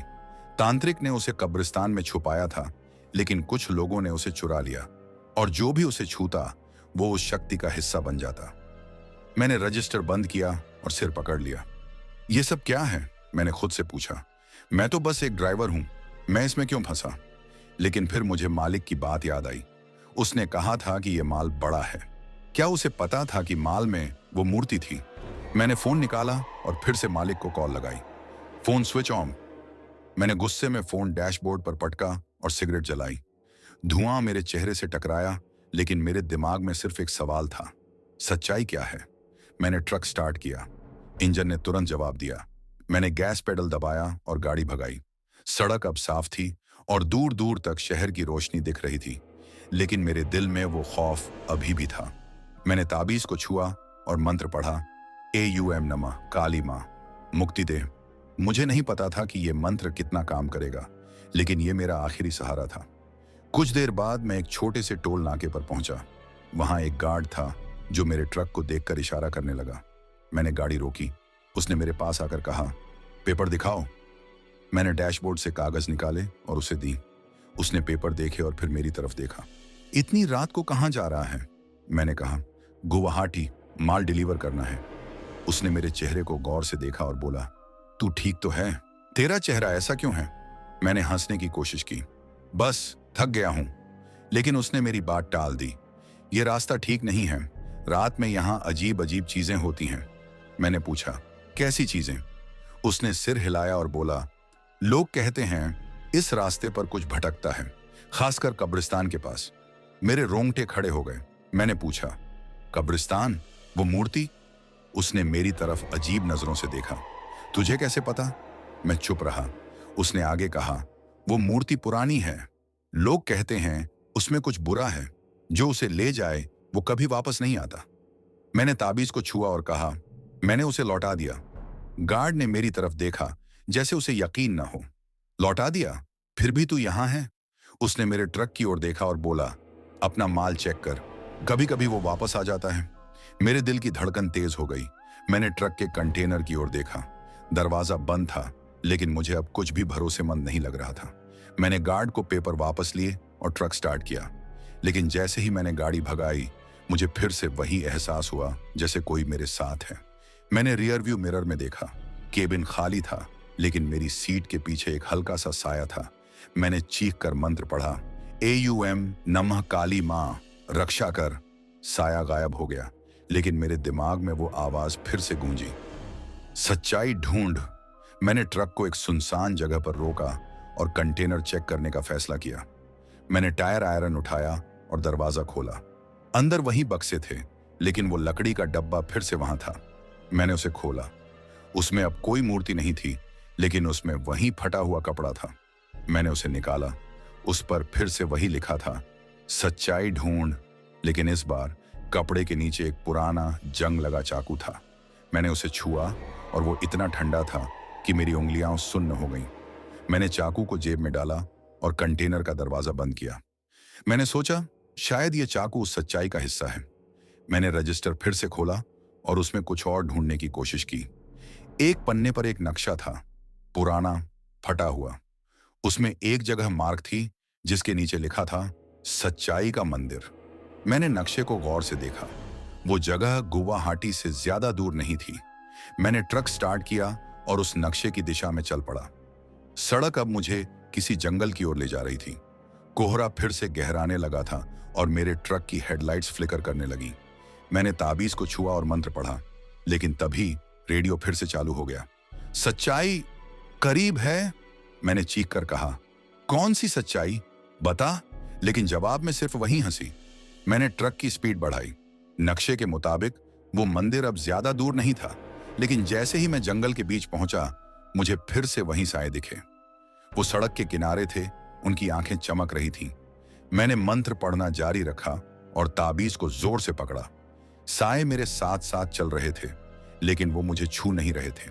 तभी मुझे वो मंदिर दिखा, पुराना, टूटा फूटा, लेकिन उसकी छत पर एक हल्की सी रोशनी थी। मैंने ट्रक रोका और बाहर निकला। चाकू मेरी जेब में था और रजिस्टर मेरे हाथ में। मैंने मंदिर की ओर बढ़ना शुरू किया, लेकिन जैसे ही मैंने कदम रखा, जमीन हिलने लगी और मेरे पीछे कंटेनर का दरवाजा फिर से खुल गया। मैं उस टूटे फूटे मंदिर के सामने खड़ा था, हाथ में रजिस्टर और जेब में वो जंग लगा चाकू। मेरे पीछे मेरा ट्रक था और कंटेनर का दरवाजा फिर से खुल चुका था। जमीन हल्की हल्की कांप रही थी, जैसे कोई अनदेखी ताकत मेरे आसपास जाग रही हो। कोहरा फिर से गहराने लगा था और हवा में वही सड़ी हुई गंध थी जो मुझे कब्रिस्तान से लेकर अब तक सता रही थी। मैंने गले में डाले ताबीज को छुआ और मंत्र पढ़ना शुरू किया, AUM नमः काली माँ मुक्ति दे। मेरी आवाज कांप रही थी, लेकिन मैंने हिम्मत नहीं हारी। मंदिर की छत पर वो हल्की सी रोशनी अभी भी टिमटिमा रही थी, जैसे कोई दिया या लालटेन जल रहा हो। मैंने रजिस्टर खोला और उस नक्शे को फिर से देखा। उसमें साफ लिखा था, सच्चाई का मंदिर। मैंने सोचा शायद यही वो जगह है जहां मुझे जवाब मिलेंगे, लेकिन कंटेनर का खुला दरवाजा मेरे दिमाग में बार बार चक्कर काट रहा था। क्या वो साए फिर से लौट आए थे? मैंने पीछे मुड़कर देखा। कंटेनर से अब वो काला धुआं फिर से निकल रहा था और उसमें से वही साए उभर रहे थे, लंबे पतले और उनकी चमकती आंखें। मैंने मंत्र को और जोर से पढ़ा और मंदिर की ओर बढ़ा। साए मेरे पीछे थे, लेकिन वो मुझे छू नहीं रहे थे। ताबीज मेरे गले में गर्म हो रहा था, जैसे वो मेरी रक्षा कर रहा हो। मैं मंदिर के दरवाजे तक पहुंचा। दरवाजा पुराना था, लकड़ी का, और उस पर कुछ निशान थे, जैसे किसी ने उसे नाखूनों से खरोंचा हो। मैंने दरवाजा धक्का देकर खोला। अंदर अंधेरा था, लेकिन उस रोशनी की वजह से मुझे हल्का सा रास्ता दिख रहा था। मंदिर के अंदर एक छोटी सी मूर्ति थी, जो पहले मंदिर वाली मूर्ति जैसी थी। उसका चेहरा शांत था और उसकी आंखें जैसे मुझे देख रही थीं। मूर्ति के सामने एक पुराना मिट्टी का दिया जल रहा था। मैंने रजिस्टर खोला और उसमें कुछ और पढ़ने की कोशिश की। एक पन्ने पर लिखा था, सच्चाई का सामना कर, जो उसे छुए उसे सच बोलना होगा। मैंने सोचा, सच? कौन सा सच? मैं तो बस एक ड्राइवर हूं। लेकिन फिर मुझे मालिक की बात याद आई। उसने मुझसे कुछ छुपाया था। क्या वो ही सच्चाई थी? मैंने मूर्ति के सामने दिए को छुआ। वो गर्म था, लेकिन उसकी लौ स्थिर थी। मैंने मंत्र फिर से पढ़ा, AUM नमः काली माँ मुक्ति दे। तभी मंदिर के बाहर से वही चीखें सुनाई दी। साए अब मंदिर के दरवाजे तक पहुंच चुके थे। मैंने चाकू निकाला जो मैंने कंटेनर से लिया था। वो अभी भी ठंडा था और उसकी धार पर कुछ अजीब से निशान थे। मैंने उसे मूर्ति के सामने रखा और बोला, अगर सच्चाई चाहिए तो बता, मुझे क्या करना है। तभी मंदिर की मूर्ति की आंखें चमकने लगी। एक हल्की सी रोशनी उससे निकली और दिए की लौ में मिल गई। लौ अब और तेज जलने लगी। साइयों की चीखें और तेज हो गईं, लेकिन वो मंदिर के अंदर नहीं आ रहे थे। मैंने रजिस्टर में और पढ़ा। एक लाइन थी, सच्चाई उसमें है जो माल ले जाए। मैंने सोचा, माल यानी मालिक या वो मूर्ति। मैंने चाकू उठाया और मंदिर के बाहर निकलने का फैसला किया। बाहर साए मेरे चारों तरफ थे। उनकी आंखें अब और चमक रही थीं और वो मेरे करीब आ रहे थे। चाकू को हवा में लहराया और चिल्लाया, दूर रहो, मैं सच्चाई ढूंढ रहा हूं। साए रुक गए, लेकिन उनकी चीखें बंद नहीं हुई। मैंने ट्रक की ओर बढ़ना शुरू किया। कंटेनर का दरवाजा अभी भी खुला था और उसमें से अब और काला धुआं निकल रहा था। मैंने चाकू को जोर से पकड़ा और कंटेनर के अंदर झांका। अंदर वो लकड़ी का डब्बा फिर से था, लेकिन इस बार उसमें कुछ और था। एक पुराना चमड़े का थैला। मैंने उसे खोला। उसमें कुछ कागज थे और एक छोटा सा लॉकेट। लॉकेट पर वही निशान थे जो मैंने काली मूर्ति पर देखे थे। कागजों पर कुछ लिखा था, पुरानी फीकी स्याही में। मैंने दिए की रोशनी में पढ़ने की कोशिश की। उसमें एक नाम था, मालिक का नाम, और उसके नीचे लिखा था, वो जो इसे ले जाए वो शाप का हिस्सा बनेगा। मेरे रोंगटे खड़े हो गए। मालिक? तो क्या वो इस सब में शामिल था? मैंने कागज और लॉकेट को जेब में डाला और कंटेनर का दरवाजा बंद किया। साए अब मेरे और करीब थे, लेकिन मैंने मंत्र पढ़ना नहीं रोका। मैंने चाकू को मूर्ति की तरह उठाया और चिल्लाया, मुझे सच्चाई मिल गई, अब मुझे छोड़ दो। लेकिन साए रुके नहीं। वो मेरे और करीब आए और तभी मेरे ट्रक का हॉर्न फिर से बजने लगा। वो हॉर्न की आवाज नहीं थी, वो एक चीख थी, इंसानी चीख। मैंने पलट कर देखा। कंटेनर का दरवाजा फिर से खुल गया था और उसमें से एक साया निकल रहा था। लेकिन इस बार वो साया अलग था। उसका चेहरा वो मालिक का चेहरा था। मैं चीख पड़ा, सेठ, तू यहां क्या कर रहा है? लेकिन वो साया सिर्फ हंसा। उसकी आंखें चमक रही थीं और उसने मेरी तरफ एक पंजा बढ़ाया। तूने सच्चाई ढूंढ ली, लेकिन अब तू हमारा है। मैंने चाकू से वार किया, लेकिन वो हवा में से आर पार निकल गया।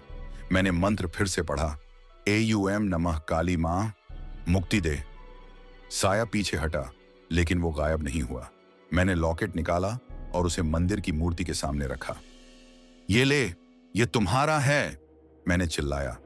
तभी मूर्ति से फिर से वो रोशनी निकली। साए चीखे और वो मालिक का साया धीरे धीरे कोहरे में घुलने लगा, लेकिन उसकी आवाज मेरे कानों में गूंज रही थी, तू बच नहीं सकता। मैंने मंदिर की मूर्ति को प्रणाम किया और ट्रक की ओर भागा। इंजन स्टार्ट हुआ और मैंने गाड़ी भगाई। कोहरा अब साफ हो रहा था और साए पीछे छूट रहे थे, लेकिन मेरे दिमाग में वो सवाल अभी भी थे, मालिक का साया, क्या वो सचमुच वहां था या ये मेरा वहम था? मैंने जेब से वो कागज निकाला। उसमें मालिक का नाम था और एक पता गुवाहाटी का था। मैंने फैसला किया कि मुझे मालिक से मिलना होगा। वो इस सब का जवाब था। मैंने ताबीज को छुआ और मंत्र पढ़ा। सड़क अब मुझे गुवाहाटी की ओर ले जा रही थी, लेकिन मेरे रियर व्यू मिरर में मुझे फिर से वही साया दिखा। वो मालिक का चेहरा था और वो हंस रहा था। मैं ट्रक को पूरी रफ्तार से भगा रहा था, गुवाहाटी की ओर। सड़क अब साफ थी और सुबह की हल्की हल्की रोशनी आसमान में फैल रही थी, लेकिन मेरे दिल में वो खौफ अभी भी जस का तस था। रियर व्यू मिरर में वो साया, मालिक का चेहरा, अभी भी मेरे पीछे था। उसकी हंसी मेरे कानों में गूंज रही थी। मैंने गले में डाले ताबीज को जोर से पकड़ा और मंत्र पढ़ा, AUM नमः काली मां, मुक्ति दे। मेरी आवाज में अब वो ताकत नहीं थी जो पहले थी। थकान और डर ने मुझे जकड़ लिया था, लेकिन मैं रुक नहीं सकता था। मुझे मालिक से जवाब चाहिए थे। मेरी जेब में वो कागज था जिस पर मालिक का नाम और गुवाहाटी का पता लिखा था। रजिस्टर डैशबोर्ड पर पड़ा था और उसका हर पन्ना मेरे दिमाग में सवाल उठा रहा था। वो काली मूर्ति, वो साए, वो चाकू, सब कुछ जैसे एक पहेली का हिस्सा था और मालिक उस पहेली का आखिरी टुकड़ा था। मैंने सोचा, अगर वो सचमुच इस सब में शामिल है तो उसने मुझे क्यों चुना? मैं तो बस एक ड्राइवर हूं जो अपना काम करता है।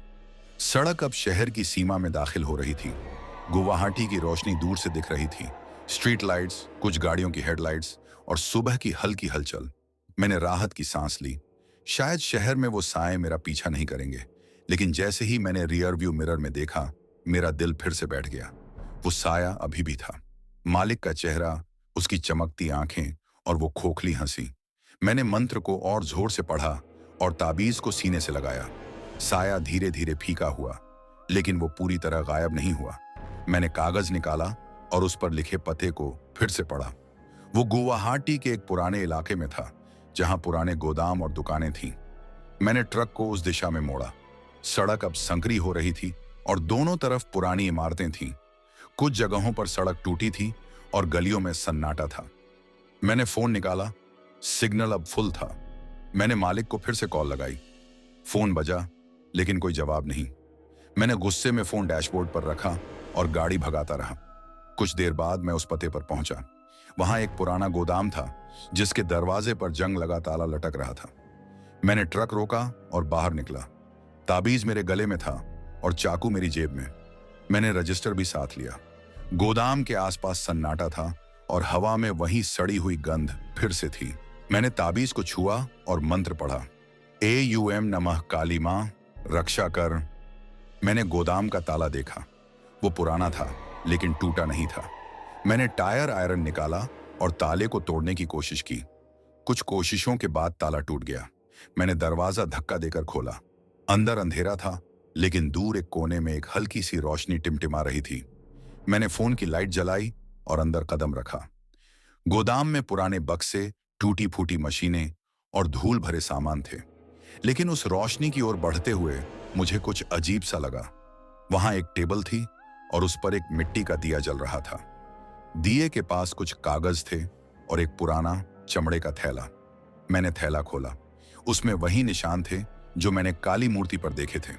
अंदर कुछ और कागज थे और एक फोटो। फोटो में मालिक था और उसके साथ कुछ लोग थे। उनके चेहरों पर कुछ अजीब सा था। उनकी आंखें खाली थीं, जैसे वो जिंदा नहीं थे। मैंने कागज पढ़े।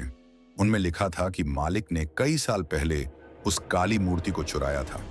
वो मूर्ति किसी पुराने तांत्रिक की थी और उसमें एक शक्ति थी जो उसे ले जाने वाले को बांध लेती थी। मेरे रोंगटे खड़े हो गए। तो मालिक इस सब में शामिल था। उसने मुझे जानबूझकर इस जाल में फंसाया। मैंने चाकू निकाला और उसे टेबल पर रखा। तभी गोदाम के अंदर से एक आवाज आई, तूने सच्चाई ढूंढ ली। मैंने पलट कर देखा। वो साया फिर से था, मालिक का चेहरा। लेकिन अब वो सिर्फ साया नहीं था, वो मालिक था, खून से सना हुआ, और उसकी आंखें चमक रही थीं। मैंने चीख कर कहा, तूने मुझे क्यों फंसाया? ये सब क्या है? वो हंसा, तुझे नहीं, मुझे बचाने के लिए। वो मूर्ति मेरा शाप थी। मैंने उसे चुराया और अब वो मुझसे मुक्ति चाहती थी। तूने उसे छुआ तो तूने मेरा शाप ले लिया। मैंने चिल्लाया, मैंने कुछ नहीं लिया, मैंने उसे लौटा दिया। लेकिन वो साया करीब आया। लौटाने से कुछ नहीं होता, तूने उसे छुआ, अब तू हमारा है। मैंने चाकू उठाया और उसकी ओर लहराया। दूर रह। मैंने मंत्र पढ़ा, AUM नमः काली मां मुक्ति दे। साया पीछे हटा, लेकिन वो गायब नहीं हुआ। मैंने दिए को उठाया और उसकी लौ को साए की ओर किया। लौ ने चेहरा छुआ और वो चीख पड़ा, लेकिन उसकी चीख में दर्द नहीं, गुस्सा था।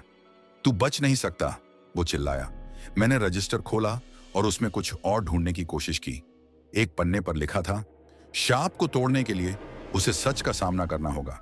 मैंने साए की ओर देखा और चिल्लाया, सच क्या है? बता। साया हंसा, सच ये है कि मैंने तुझे चुना, तू मेरा रास्ता था, लेकिन अब तू फंस गया। मैंने दिए को और ऊंचा उठाया और मंत्र पढ़ा। साए की चीखें तेज हो गईं और वो धीरे धीरे कोहरे में घुलने लगा, लेकिन उसकी आवाज मेरे कानों में गूंज रही थी, हम वापस आएंगे। मैंने गोदाम से बाहर निकलने की कोशिश की, लेकिन दरवाजा अब बंद था। मैंने धक्का मारा, लेकिन वो टस से मस नहीं हुआ। तभी गोदाम के अंदर से फिर से वही स्क्रीचिंग की आवाज आई। मैंने पलट कर देखा। टेबल पर वो चमड़े का थैला हिल रहा था। मैंने उसे खोला। अंदर एक और मूर्ति थी, वही काली मूर्ति, लेकिन अब उसका चेहरा और डरावना था। मैंने चीख कर दिए को उस पर फेंक दिया। लौ ने मूर्ति को छुआ और वो जलने लगी। साए की चीखें अब और तेज हो गईं। मैंने दरवाजा फिर से धक्का मारा और इस बार वो खुल गया। मैं बाहर भागा और ट्रक की ओर दौड़ा। इंजन स्टार्ट हुआ और मैंने गाड़ी भगाई। गोदाम पीछे छूट गया, लेकिन मेरे दिमाग में वो सवाल अभी भी थे। मालिक ने मुझे धोखा दिया, लेकिन अब वो कहाँ था? और वो साया, क्या वो सचमुच मालिक था? मैंने ताबीज को छुआ और मंत्र पढ़ा। सड़क अब मुझे गुवाहाटी के मुख्य शहर की ओर ले जा रही थी, लेकिन मेरे रियर व्यू मिरर में वो साया फिर से दिखा। और इस बार वो हंस नहीं रहा था, वो गुस्से में था। मैं ट्रक को गुवाहाटी की सड़कों पर भगा रहा था। सूरज की पहली किरणें अब शहर की इमारतों पर पड़ रही थीं, लेकिन मेरे दिल में वो खौफ अभी भी जस का तस था। रियर व्यू मिरर में वो साया, मालिक का चेहरा, अभी भी था, और इस बार उसकी आंखों में गुस्सा साफ दिख रहा था। मैंने ताबीज को जोर से पकड़ा और मंत्र पढ़ा, AUM नमः काली मां, मुक्ति दे। मेरी आवाज में थकान थी, लेकिन डर ने मुझे जकड़ रखा था। मैंने सोचा, अगर मैं मालिक से मिल लूं तो शायद इस शाप से छुटकारा मिले। लेकिन वो साया मेरे पीछे था, जैसे मेरी हर सांस पर नजर रख रहा हो। मेरी जेब में वो चमड़े का थैला था, जिसमें वो कागज और लॉकेट थे। रजिस्टर डैशबोर्ड पर पड़ा था, और उसकी हर लाइन मेरे दिमाग में सवाल उठा रही थी। मालिक ने मुझे धोखा दिया था, ये तो पक्का था, लेकिन वो अब कहाँ था? और वो साया, क्या वो सचमुच मालिक था, या सिर्फ उसकी शक्ल लिया हुआ कोई और चीज? मैंने फोन निकाला और फिर से मालिक को कॉल लगाई। फोन बजा, लेकिन कोई जवाब नहीं। मैंने गुस्से में फोन डैशबोर्ड पर रखा और गाड़ी भगाता रहा। सड़क अब गुवाहाटी के मुख्य बाजार की ओर जा रही थी। सुबह की हलचल शुरू हो चुकी थी।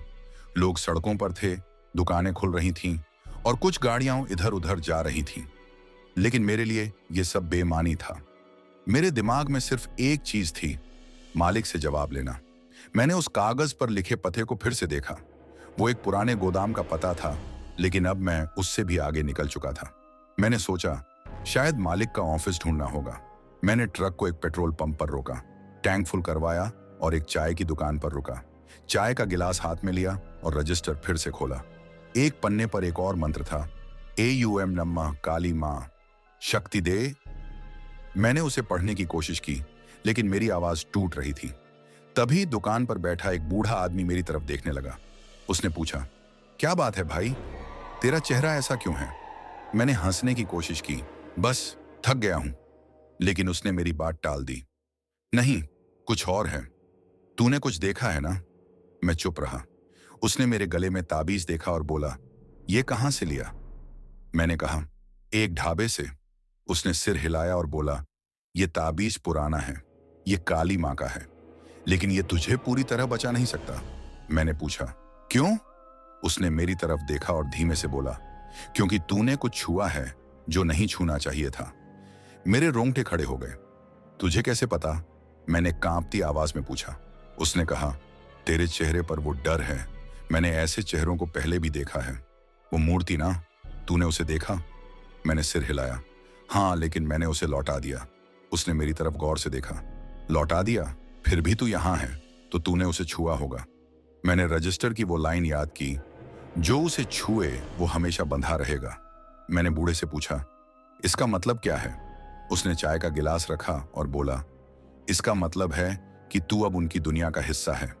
वो तुझे छोड़ेंगे नहीं जब तक तू पूरी सच्चाई नहीं ढूंढ लेता। मैंने पूछा, सच्चाई? वो क्या है? उसने सिर हिलाया। वो तुझे खुद ढूंढनी होगी, लेकिन सुन, उस मालिक से बच के रहना, वो इस सब में फंसा है। मैंने चाय का गिलास रखा और ट्रक की ओर बढ़ा। बूढ़े की बात मेरे दिमाग में गूंज रही थी। मैंने ट्रक स्टार्ट किया और मालिक के ऑफिस की ओर चल पड़ा। ऑफिस शहर के एक पुराने हिस्से में था, जहां तंग गलियां और पुरानी दुकानें थीं। मैंने ट्रक एक गली में रोका और ऑफिस का पता ढूंढा।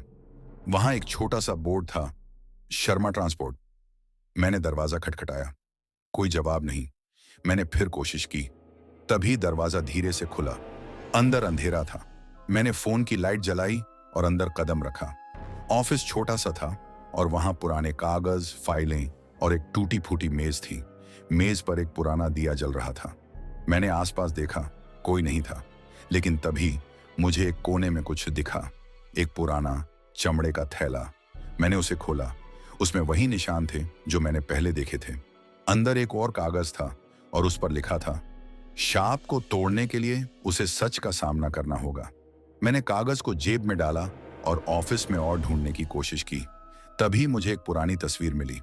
उसमें मालिक था और उसके साथ वही लोग थे जिन्हें मैंने गोदाम में देखा था।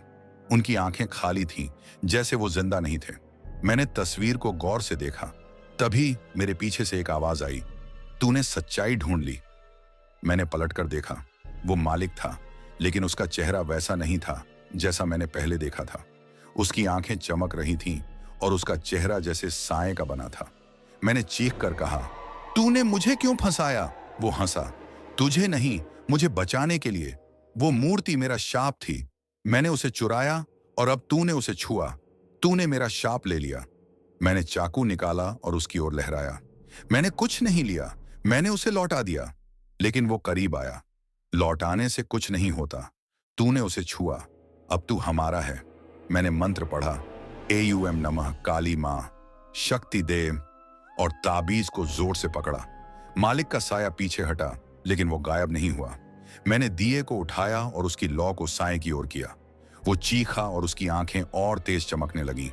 तू बच नहीं सकता, वो चिल्लाया। मैंने चाकू से वार किया, लेकिन वो हवा में से आर पार निकल गया। मैंने ऑफिस से बाहर निकलने की कोशिश की, लेकिन दरवाजा बंद था। मैंने धक्का मारा, लेकिन वो नहीं खुला। तभी साए की आवाज फिर से गूंजी, सच्चाई यहां है। मैंने पलट कर देखा। मालिक का साया अब मेरे ठीक सामने था। उसने एक पंजा उठाया और मैंने चीख कर मंत्र पढ़ा।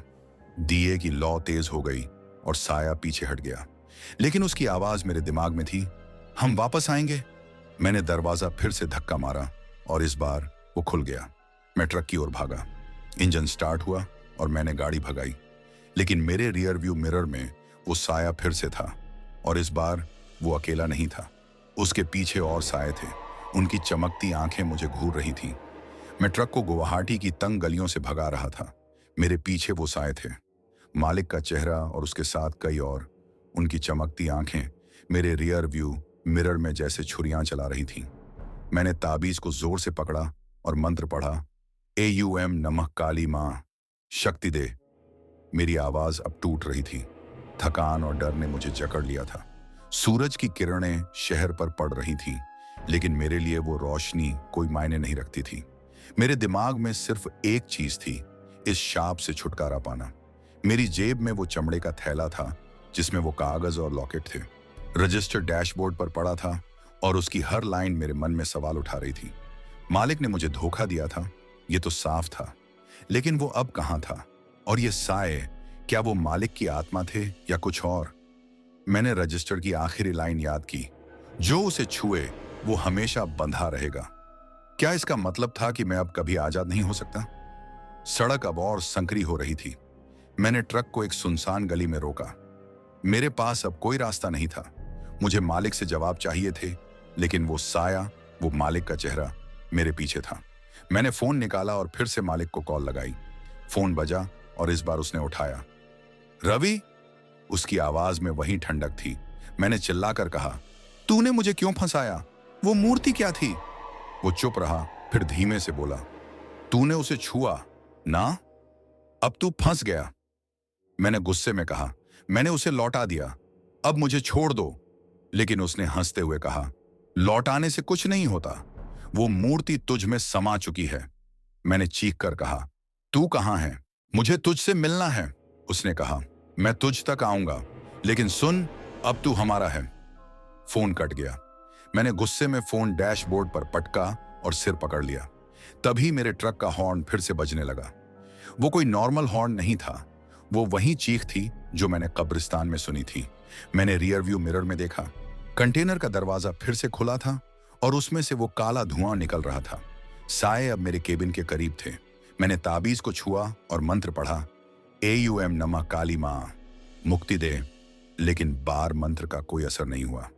साए मेरी खिड़की पर खरोंच रहे थे और उनकी चीखें मेरे दिमाग में गूंज रही थीं। मैंने रजिस्टर खोला और उसमें कुछ और ढूंढने की कोशिश की। एक पन्ने पर लिखा था, शाप को तोड़ने के लिए उसे उसकी जड़ तक जाना होगा। जड़? यानी वो मूर्ति या मालिक? मैंने चमड़े का थैला निकाला और उसमें से लॉकेट निकाला। लॉकेट पर वही निशान थे जो मूर्ति पर थे। मैंने उसे गौर से देखा। तभी मेरे केबिन की खिड़की पर एक जोरदार खरोंच की आवाज आई। मैंने पलटकर देखा, वो साया, मालिक का चेहरा मेरे ठीक सामने था। उसने खिड़की पर पंजा मारा और शीशा चटक गया। मैंने चीख कर लॉकेट को उसके सामने लहराया, ये ले। ये तुम्हारा है। साया रुका और उसकी आंखें लॉकेट पर टिक गईं। मैंने मंत्र फिर से पढ़ा, AUM नमः काली मां शक्ति दे। साया पीछे हटा, लेकिन वो गायब नहीं हुआ। मैंने लॉकेट को जोर से पकड़ा और चिल्लाया, बता मुझे क्या करना है। साये की आवाज मेरे दिमाग में गूंजी, जड़ तक जा, सच्चाई वहां है। मैंने ट्रक का दरवाजा खोला और बाहर कूद गया। साये मेरे चारों तरफ थे, लेकिन मैंने हार नहीं मानी। मैंने लॉकेट को गले में डाला और रजिस्टर उठाया। गली के अंत में एक पुराना मंदिर दिख रहा था। मैंने सोचा शायद यही वो जगह है जहां मुझे जवाब मिलेंगे। मैं उसकी ओर भागा। साये मेरे पीछे थे। उनकी चीखें मेरे कानों में गूंज रही थीं। मंदिर पुराना था और उसका दरवाजा आधा टूटा हुआ था। मैंने उसे धक्का देकर खोला। अंदर एक मूर्ति थी, वही मूर्ति जो मैंने पहले मंदिर में देखी थी। उसका चेहरा शांत था और उसके सामने एक दिया जल रहा था। मैंने लॉकेट को मूर्ति के सामने रखा और मंत्र पढ़ा, AUM नमः काली मां मुक्ति दे। दिए की लौ तेज हो गई और मूर्ति की आंखें चमकने लगीं। तभी मंदिर के बाहर से वही चीखें सुनाई दी। साये अब दरवाजे तक पहुंच चुके थे।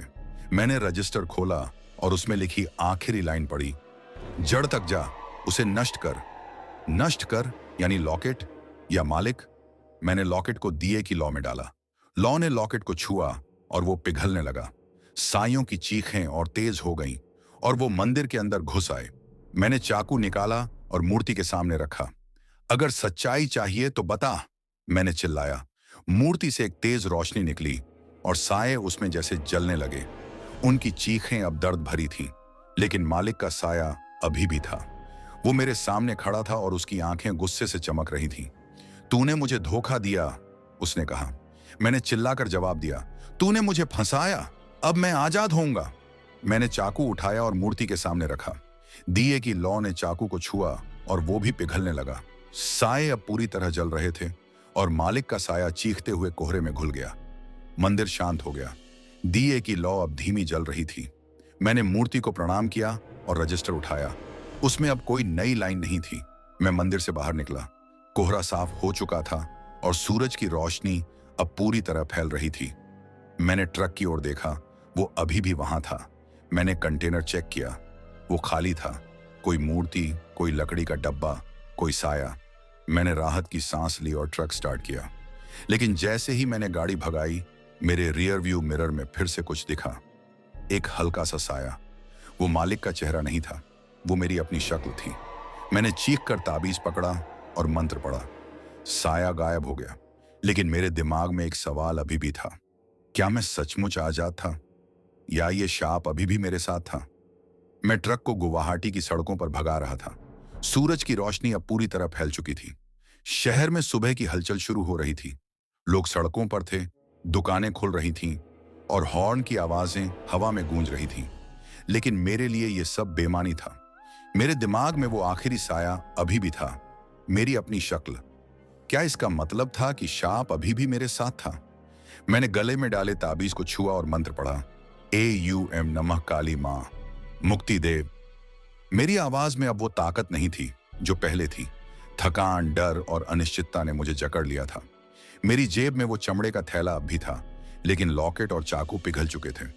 रजिस्टर डैशबोर्ड पर पड़ा था और उसकी आखिरी लाइन मेरे दिमाग में बार बार गूंज रही थी, जो उसे छुए वो हमेशा बंधा रहेगा। मैंने सोचा, क्या मैं सचमुच आजाद हुआ था या ये शाप मेरे साथ हमेशा रहेगा? मालिक का साया गायब हो चुका था, लेकिन मेरी अपनी शक्ल का साया, वो क्या था? मेरा वहम या कुछ और? मैंने ट्रक को एक सुनसान सड़क पर रोका। मुझे कुछ देर रुककर सोचने की जरूरत थी।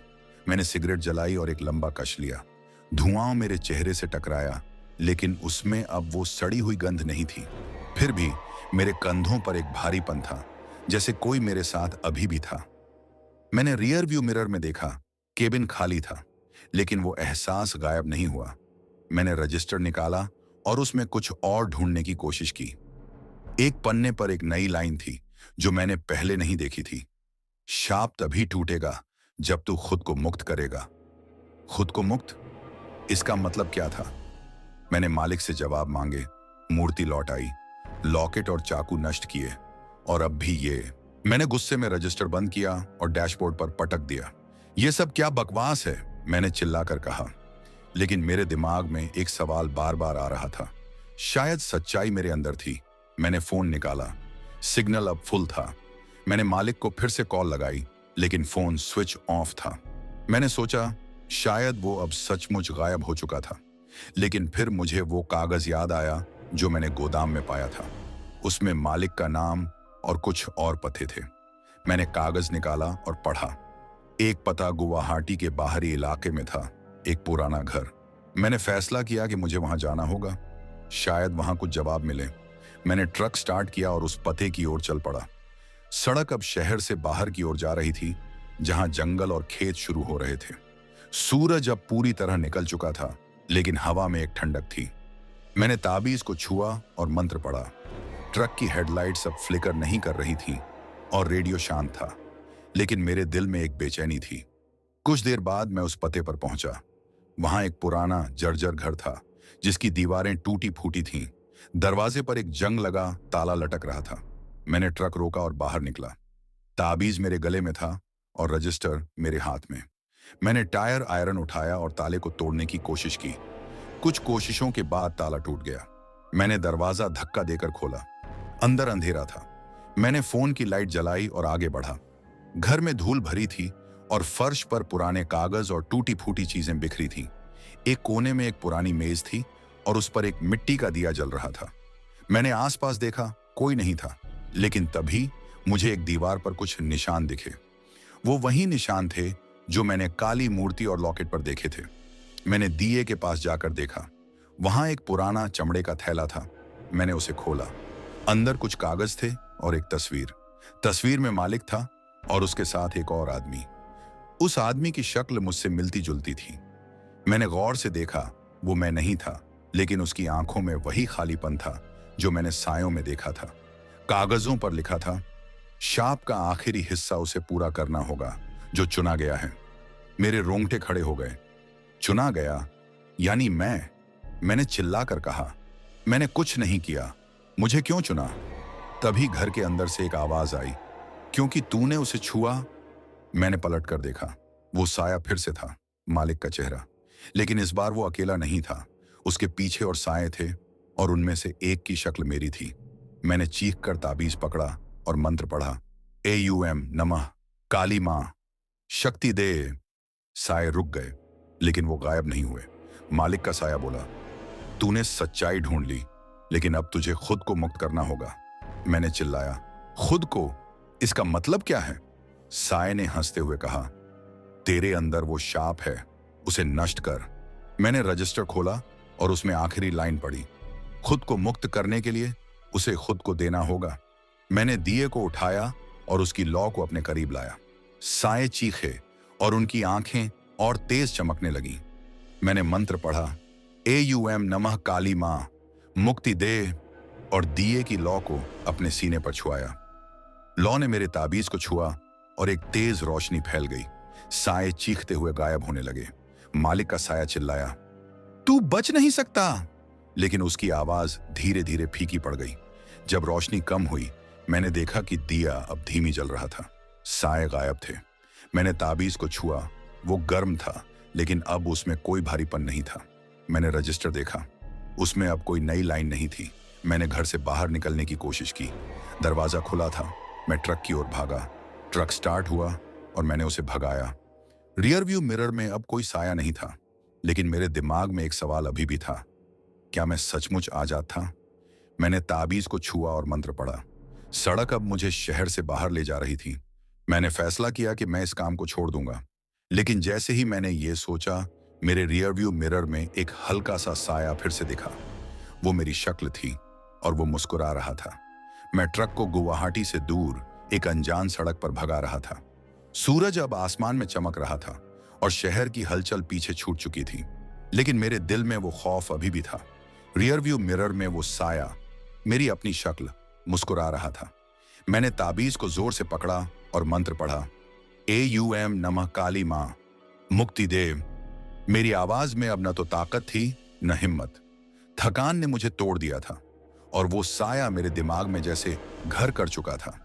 मेरी जेब में वो चमड़े का थैला था, लेकिन अब उसमें कुछ नहीं बचा था। रजिस्टर डैशबोर्ड पर पड़ा था और उसकी आखिरी लाइन मेरे जहन में गूंज रही थी। खुद को मुक्त करने के लिए उसे खुद को देना होगा। इसका मतलब क्या था? क्या मुझे अपनी जान देनी होगी या कुछ और? मैंने सोचा शायद ये मेरा आखिरी मौका है। मैंने फैसला किया कि मुझे इस शाप को हमेशा के लिए खत्म करना होगा, चाहे जो हो जाए। सड़क अब एक घने जंगल की ओर जा रही थी। हवा ठंडी थी और पेड़ों की छाया में सूरज की रोशनी भी मध्यम लग रही थी। मैंने ट्रक को एक सुनसान जगह पर रोका। मेरे पास अब कोई रास्ता नहीं था। मैंने रजिस्टर निकाला और उसमें आखिरी बार कुछ ढूंढने की कोशिश की। एक पन्ने पर लिखा था, शाप की जड़ को नष्ट करने के लिए उसे उसी जगह लौटाना होगा जहां से वो शुरू हुआ। मैंने सोचा, यानी कब्रिस्तान? लेकिन मैं वहां वापस नहीं जाना चाहता था। फिर भी मेरे पास और कोई चारा नहीं था। मैंने ट्रक स्टार्ट किया और उस कब्रिस्तान की ओर चल पड़ा जहां यह सब शुरू हुआ था। रास्ते में कोहरा फिर से गहराने लगा। मेरे रोंगटे खड़े हो गए, लेकिन मैंने हार नहीं मानी। मैंने ताबीज को छुआ और मंत्र पढ़ा, एयूम नमः काली मां शक्ति दे। ट्रक की हेडलाइट्स फ्लिकर करने लगी और रेडियो अपने आप चालू हो गया। तू वापस आया?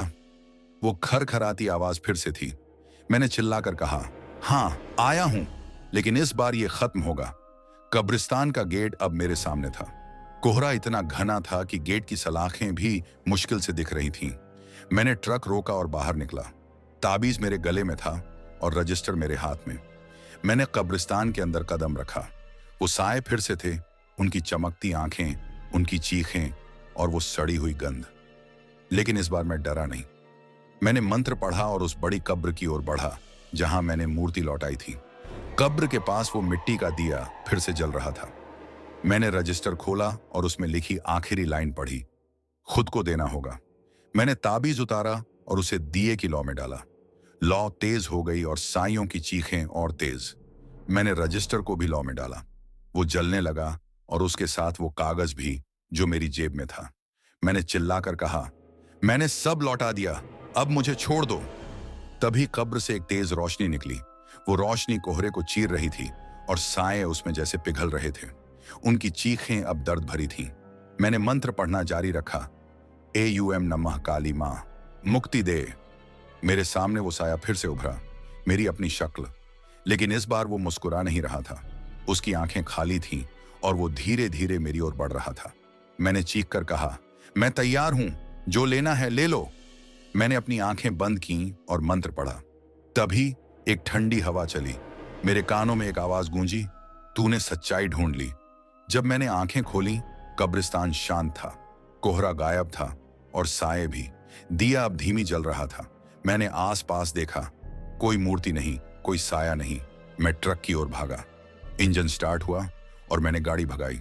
सड़क अब साफ थी और सूरज की रोशनी मुझे रास्ता दिखा रही थी। मैंने रियर व्यू मिरर में देखा, केबिन खाली था, कोई साया नहीं। मैंने राहत की सांस ली, लेकिन मेरे दिल में एक सवाल अभी भी था, क्या यह सचमुच खत्म हो गया था? कुछ घंटों बाद मैं गुवाहाटी के एक ट्रक डिपो में पहुंचा। मैंने ट्रक मालिक के ऑफिस के बाहर खड़ा किया और अंदर गया, लेकिन ऑफिस खाली था। मालिक का कोई निशान नहीं। मैंने वहां बैठे एक कर्मचारी से पूछा, शर्मा साहब कहाँ हैं? उसने कहा, वो तो कई दिन से गायब हैं। मेरे रोंगटे खड़े हो गए। क्या वो साया ही मालिक था या वो सचमुच गायब हो चुका था? मैंने फैसला किया कि मैं अब इस काम को छोड़ दूंगा। मैंने ट्रक की चाबी डिपो में छोड़ी और अपने गांव की बस पकड़ ली। रास्ते में मैंने ताबीज को छुआ। वो अब मेरे पास नहीं था। मैंने मंत्र पढ़ा, लेकिन मेरे दिमाग में वो साया अभी भी था। गांव पहुंचकर मैंने अपने पुराने घर का दरवाजा खोला। मां ने मुझे देखकर गले लगाया। कहां था रवि? उसने पूछा। मैंने कुछ नहीं कहा, बस मुस्कुराया। रात को जब मैं सोने गया, मैंने अपने कमरे की दीवार पर एक हल्का सा साया देखा। वो मेरी शक्ल थी। मैंने आंखें बंद की और मंत्र पढ़ा, एयूएम नमः काली मां मुक्ति दे। जब मैंने आंखें खोली, साया गायब था। मैंने राहत की सांस ली।